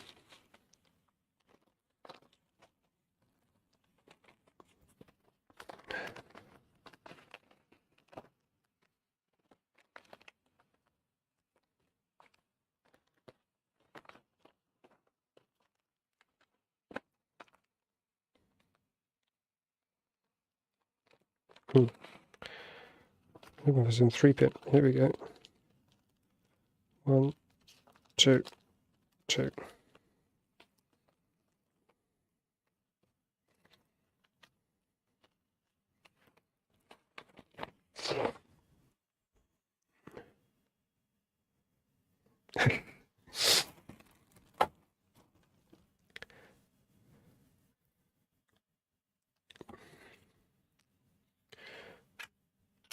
We need the crimp tool for this as well.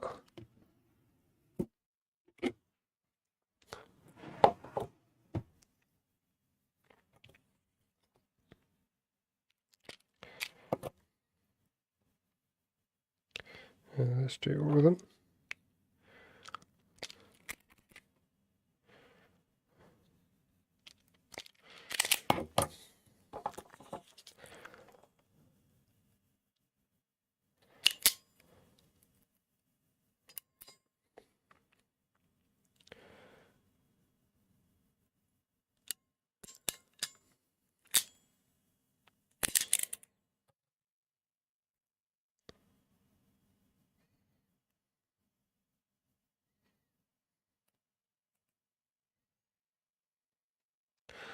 One. Trouble is, I don't know, because all the wires are now black, it's difficult to tell which one's signal, which one's ground and whatever. I mean, at this end it doesn't matter, but wherever I put them will define what they become.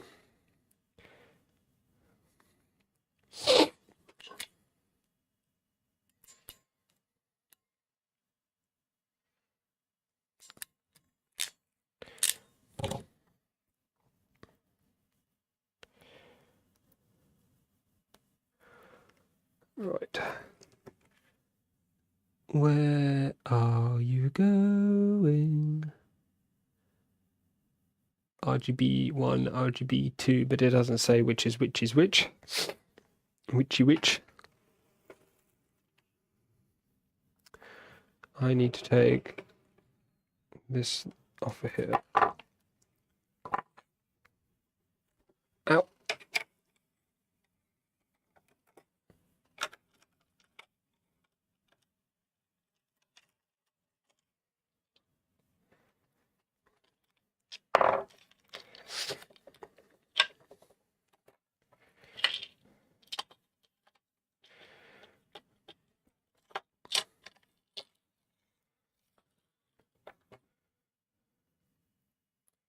That's out, that's in.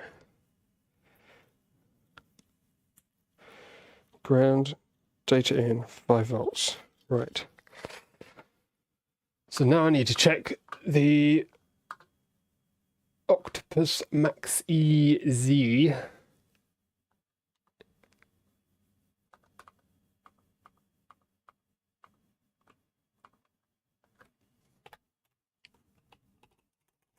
Oh, maybe I downloaded it recently, actually.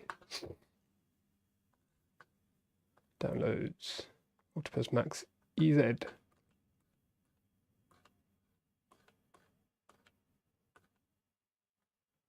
So, hopefully you can see that. There we go.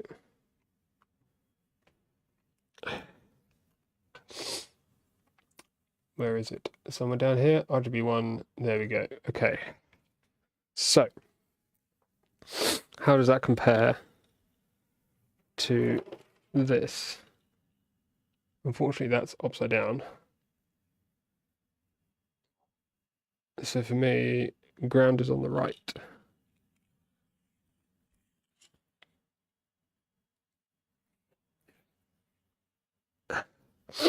I think it's the opposite way around, which is annoying. 5 volt nearest the Wi-Fi. Yeah, that's the opposite way around. Okay, so I need to make sure somehow. Cool, this is going to be nigh on impossible. I guess I just have to label them. That's what I have to do. That's the only way to make sure they come out the other end, what they are at this end. If you see what I mean. Ooh. Masking tape.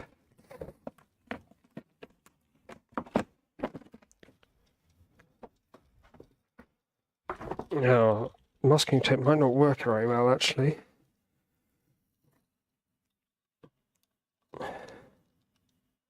So this first one is ground.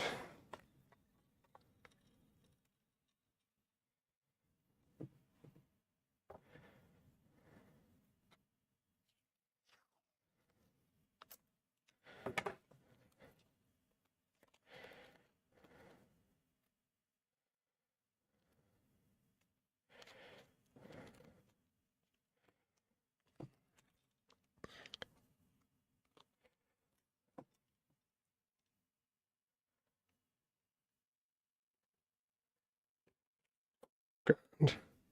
Well, that sticks okay.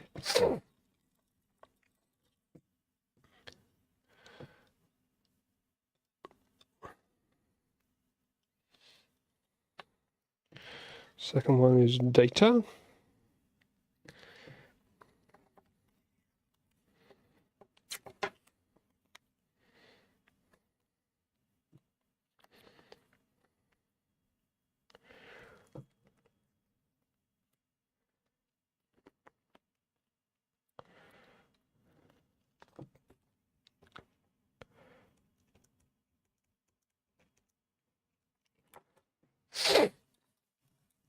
And that should make the last one plus 5 volts.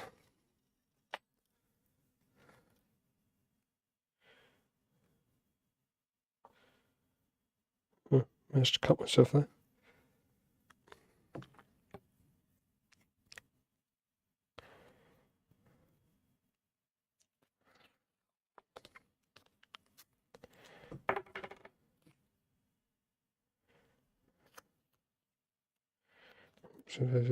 Come on. There we go.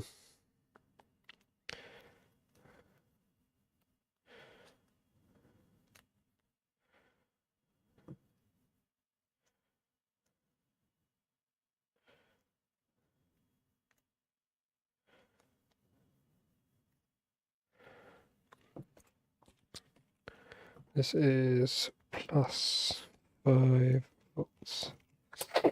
Okay. Now we screw this all back together.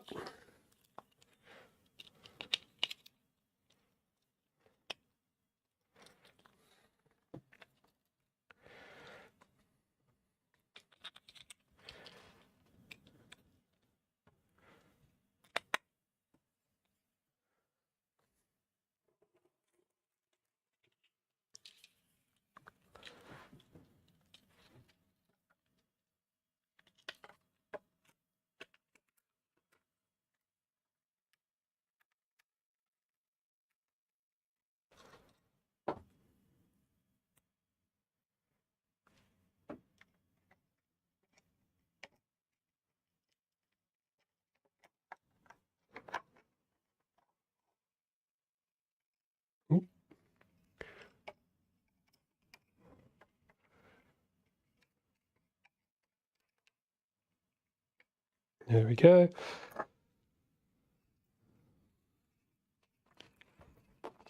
Now that that's out of there, you've got to be careful not to lock these little labels off the end and start getting it into some sleeving.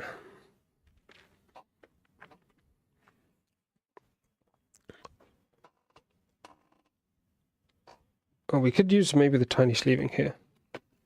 Have a little bit of tiny sleeving. Tiny sleeving for tiny wires.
Two and a quarter hours. Oh my goodness.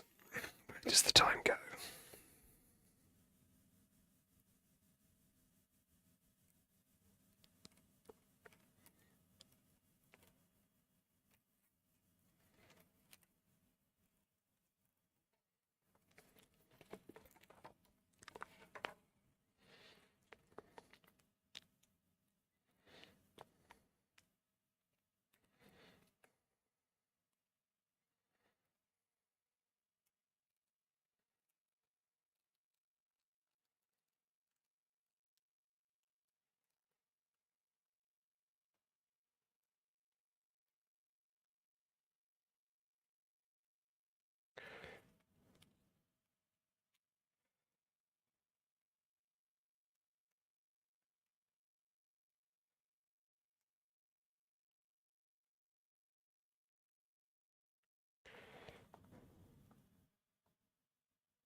Actually might run out of zip ties. I'll have to dig some others out.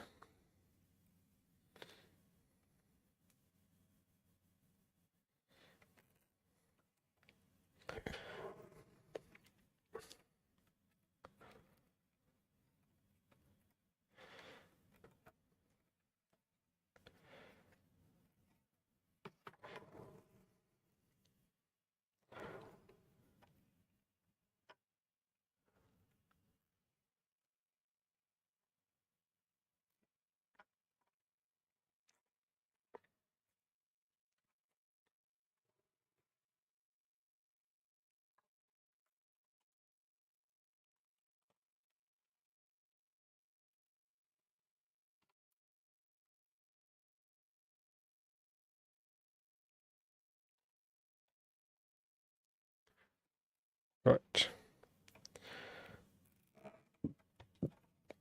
Let's go into here. And then when we get round here, this is when we start the big bundle of cables. So, snippy, snippy. Snippy, snippy here.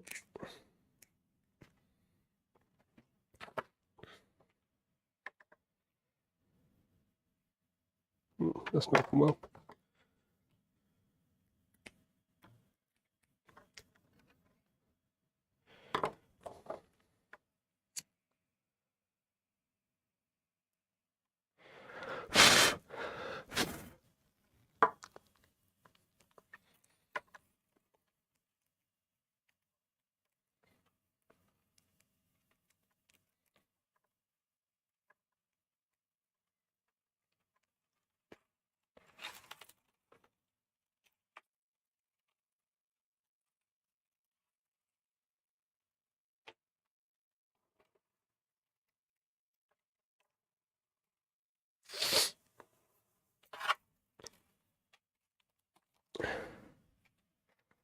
Okay. Now, hopefully this is the fat sleeving.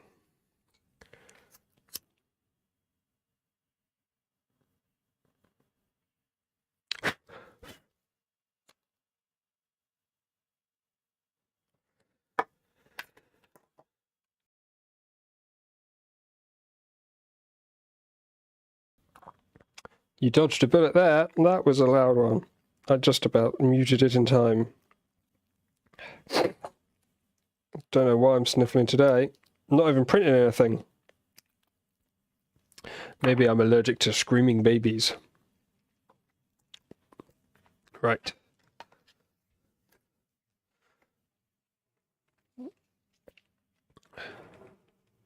That statement came out sounding a little bit weirder than I intended, but never mind. It is what it is. How do I get in there?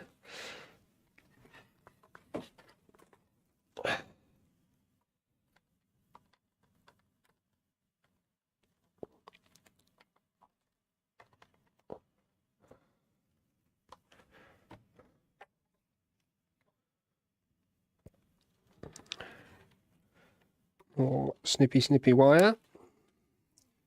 Oh no! Oh, I lost me sleeving. Come back. Where did you go? There.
Now we've got to get all of these wires in here as well. This is why we need the fattest cable bundle possible. HDMI cable, USB cable, stepper motor cable, and RGB. All in one bundle. Is it going to fit?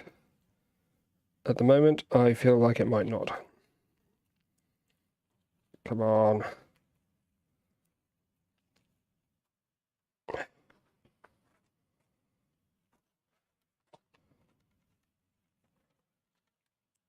Get in there.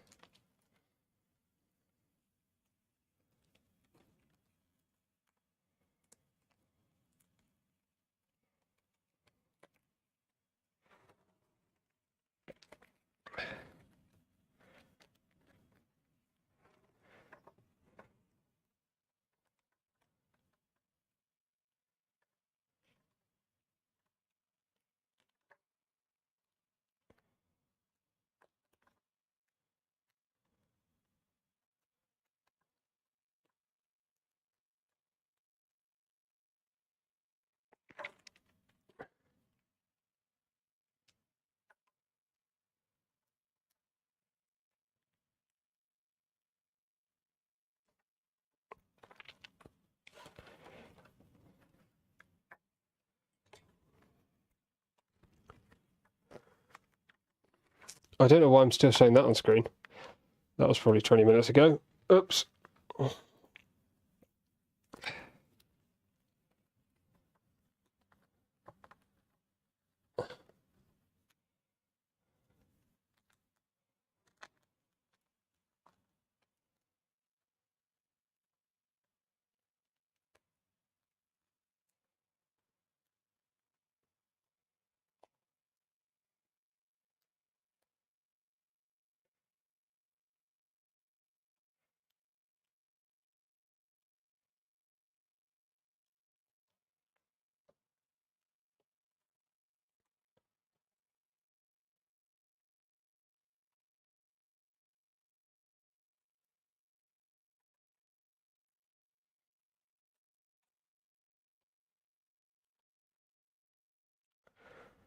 That needs to go down there somewhere. Excuse me. Let me just mute it.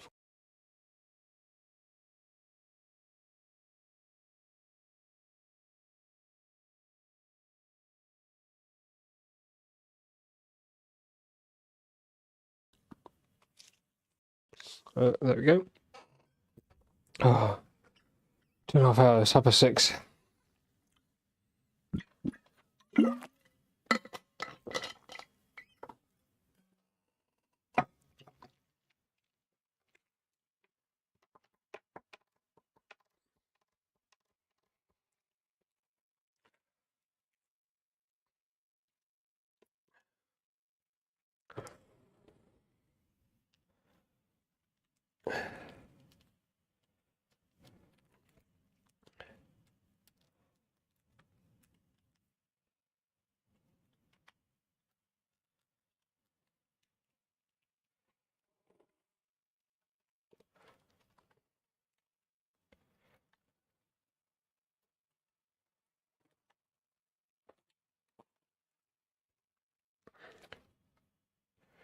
That's gone over there.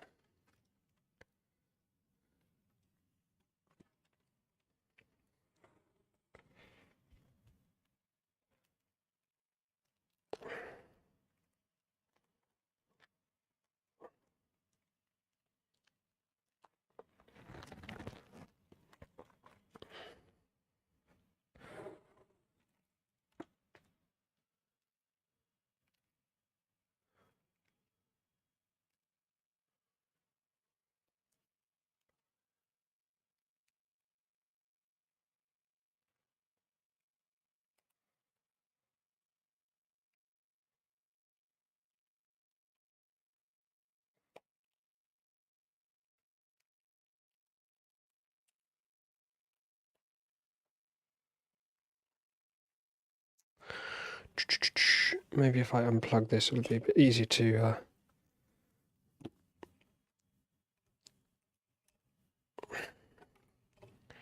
get him cables in that sleeve.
Ay, ay, ay.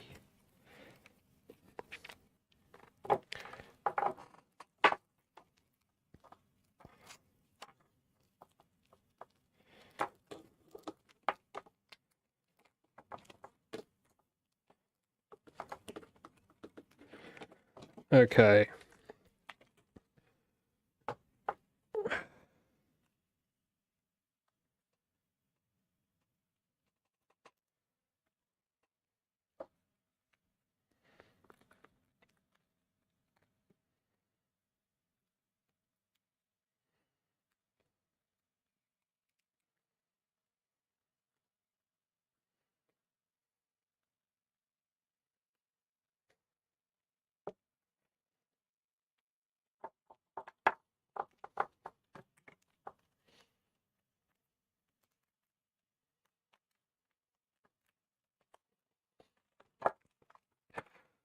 Woo. Right. Let's go back around here and get this bit in the right place. Oh, that's all gone a bit. Tis was. Pull the motor cable through. And these 4 wires through. 3 wires.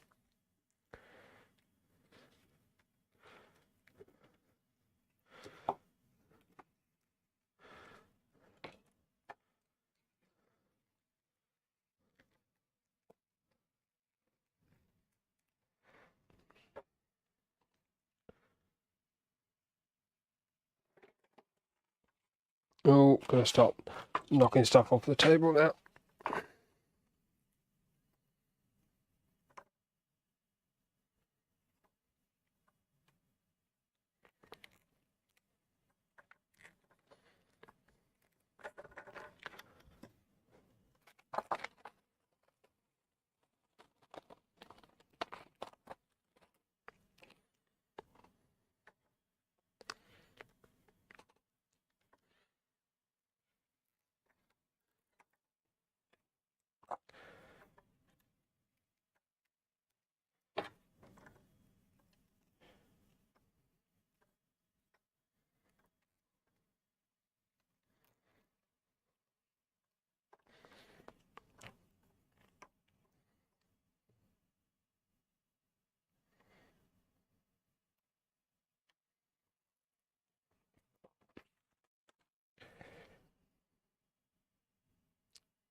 We're getting there.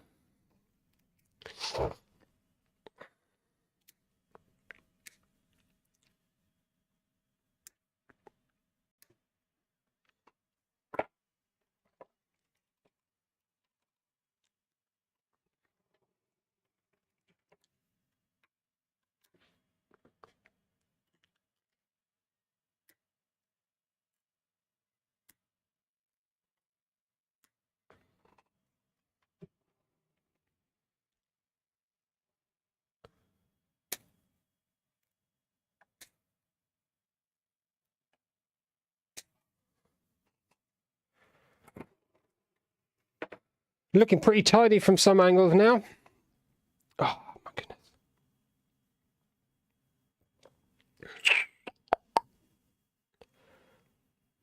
It's just a lot of wiring. Can't believe I've managed to do 2.5 hours of just wiring and the printer looks basically the same as it did at the start. It's pretty depressing, isn't it? Oh, these things just take lots and lots of time.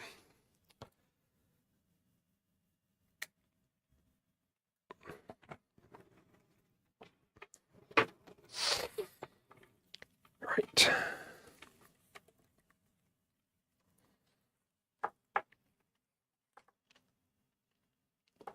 I think what we'll do is probably stop this out here. Make sure we've got all the wires out. Yep.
So it's going to go up here.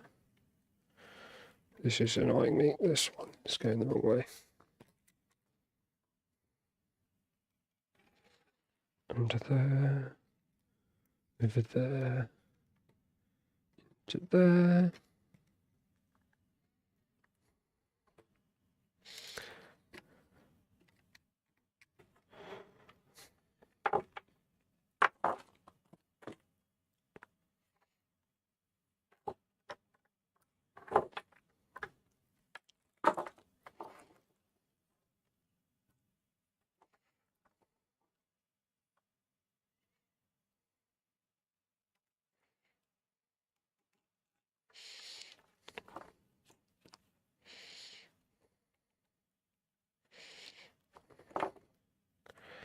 Let's go this way.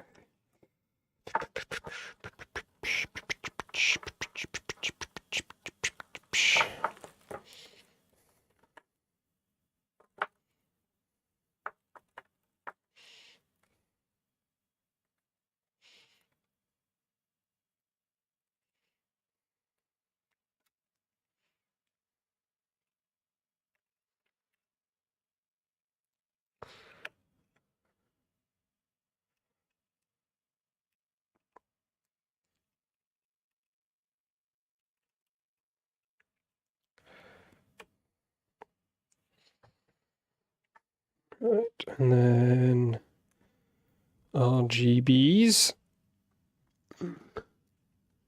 RGB and your GB. Hilarious. They go under here, over there.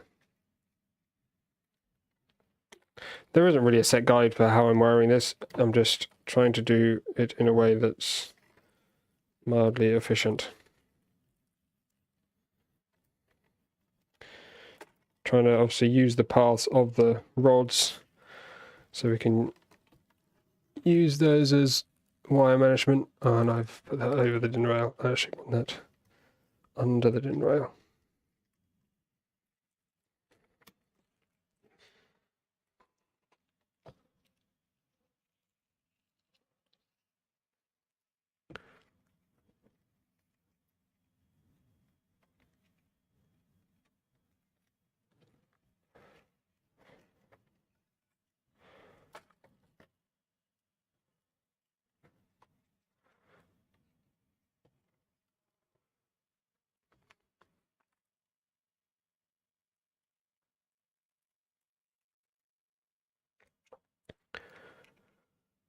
Right, that's going to come up here.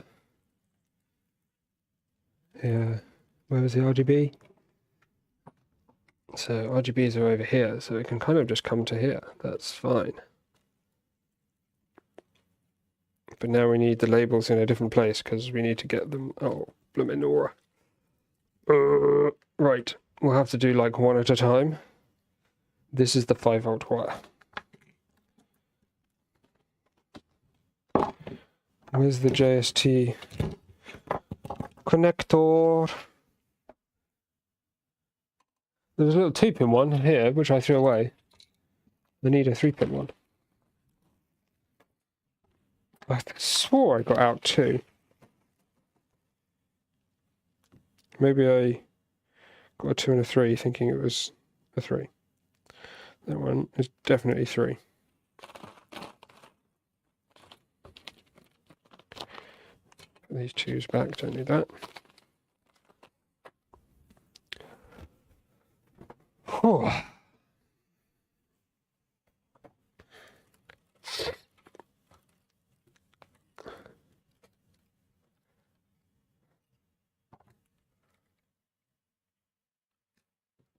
So this one is plus 5 volts. Must remember that. It's not in a particularly convenient place, unfortunately, but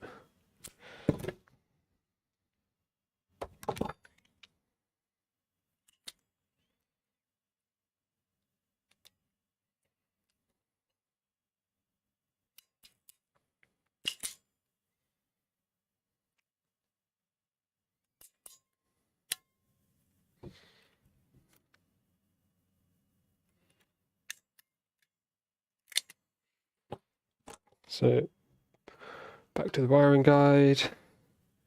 That's going in there. And we want plus 5 volts in the one closest to the Wi-Fi doobly. So that's that end. So that is that way around. Bang in. That's one. And then next we want the data wire. That one will go in the middle.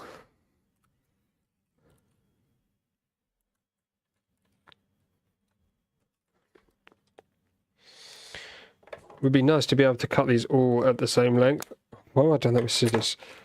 Because it'll end up a bit neater at the end, but unfortunately we need to be able to see which is which, and so since they're all black, we have to rely on that labeling. If I cut them all off, we'd no longer have labeling, and they'd get mixed up. You could do it by like continuity testing each one as you go, but the other end is now fully concealed, so not really an option unless you undo it all. Bit inconvenient.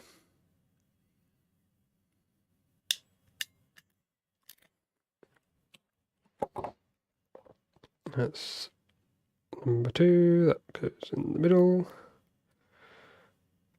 Bosh.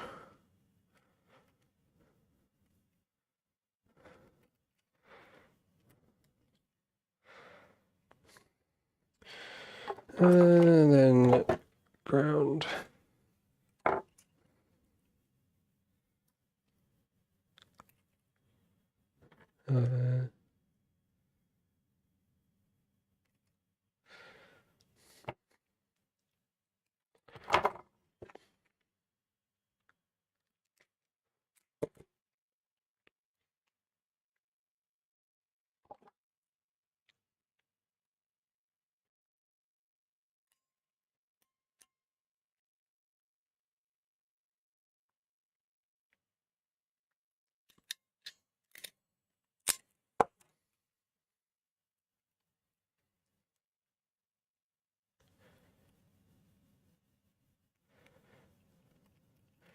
Right, that's argy-bargies.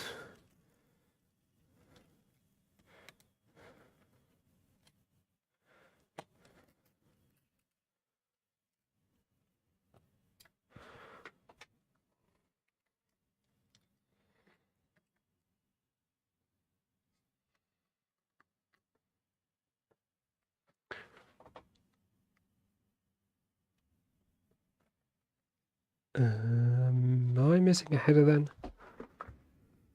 No, it's the second one.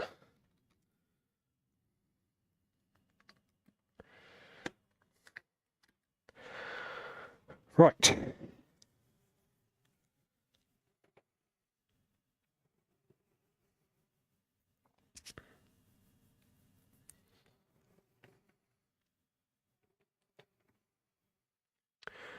We seem to be not having this one plugged in. Why not?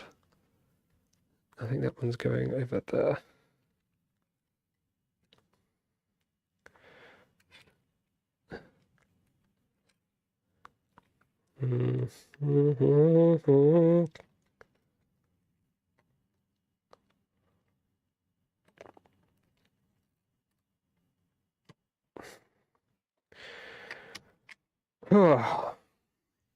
Right, there's still lots to do, but I think I'm exhausted for today.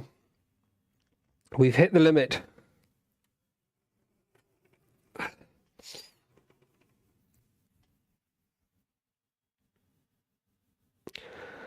Just lots of wiring, I'm afraid. Not very exciting, but it's got to be done. I don't know how easy it is to follow along with actually what I'm doing, because it's all a little bit here and there and everywhere. But it's coming along.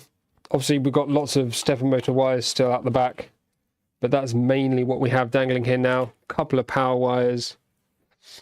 The CAN bus and stuff that needs to be sorted out and shortened and plugged into one of these here. And then we've got this filament sensor over here. But we're looking pretty close. I might... So, next Thursday, I am leaving for Rocky Mountain RepRap Festival. I don't know why I said RepRap Festival, because you can't really just call it RF. So there won't be a live stream because I won't be here. I might be able to fit one in advance, but I'll be honest, that seems unlikely because I'm trying to do a product launch for next Saturday, 20th. At Remove. So I might try and do some of this wiring just because it is a little bit boring, and I think if you've got this far, you know where everything goes. Like, it's just stepper motors. I'll just shorten all those wires and plug them into exactly where they're already plugged in. This again is just a filament sensor. You plug it in. It's all in the documentation already for like the Big Tree Tech board. So there's nothing really special about that that's unique to this printer, so I don't feel like we necessarily need to show it as an example of how it's done. So I might try and do those off camera, and then whenever we do a live stream next, I will tentatively say that we may be able to do first print. Maybe. Checking my list. And checking it twice. Make the RGP near pixel wire. We did that. Plug in the motor wires. We did that, although we do need to shorten them still. Add sleeve to the wires. I think we've done all the sleeving that we need to do. We need to maybe shorten a bit of sleeving, but there's not much sleeving around this back area just because there's too many wires to be able to get them in. So I think we've done our sleeving. Filament sensor we've not done. Tidy and organize the bed wiring, which we've now done. That's all nice and tidied away. We need to do the green teardrop accents, or the RepRap accents need to be done. They're just glue in. That's like a maybe 10-minute job. Shouldn't be too bad. We need to do CAN wire shorten. Motor wire shorten.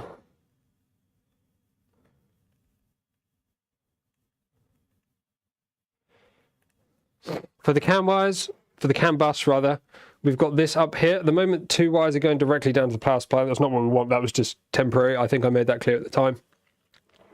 What we're going to do is connect them into this microfit header here. So 2 of those are obviously the CAN high-low, 2 of them are power. It's very important that you don't plug the power into the CAN bus.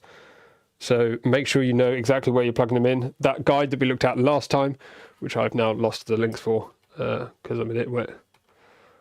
What was it called? Here we go. canbus.esoterical.online.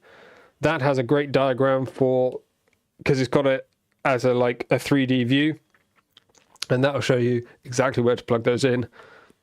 And then it's just doing this, snipping the terminals, plug it in, job done. I do recommend doing it some sort of this way first, because it gives you an opportunity to check things and check that they work and get everything running, and then shorten your wires to the correct length afterwards. Filament sensor we've covered, that's easy peasy. Filament spool goes on here. Screen is just HDMI USB, we kind of sorted that already. Let's trim that. This is all plugged in, so that will just show RGB when we turn it on now.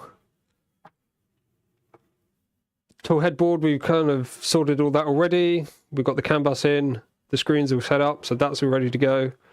The only thing that isn't maybe is the inductive sensor height, which is a little bit of a fiddle with this build. But it is what it is. It's okay for getting us kind of moving. We just won't be able to print like that because the inductive sensor is currently lower than the nozzle. But yeah, other than that, things be looking pretty good. So yeah, I think that's sensible for me to shorten a couple of wires out of stream, and then we'll come back ready to go. We'll turn it on, do PID tune, probably input shaper, and then maybe mesh leveling and all this kind of just the basic setup stuff.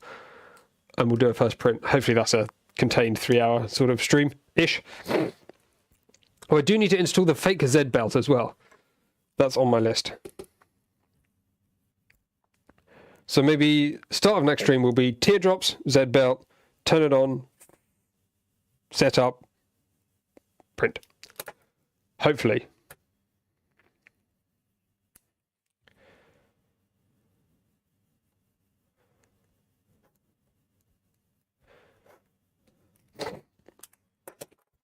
Thank you very much, everyone, for watching. Don't forget to leave a like. I know it wasn't a particularly fun one, but you know what it is. You know how it is. Yeah, leave a like and a comment of something. And let me know, maybe via Twitter or something, there's anything you particularly want me to do at RepRap Festival. Probably not. Anywho, make sure you watch out for the release next week. And I shall see you in the next one. Yes. Cheerio. Goodbye for now. Good day, good night, good afternoon, good morning, and goodbye.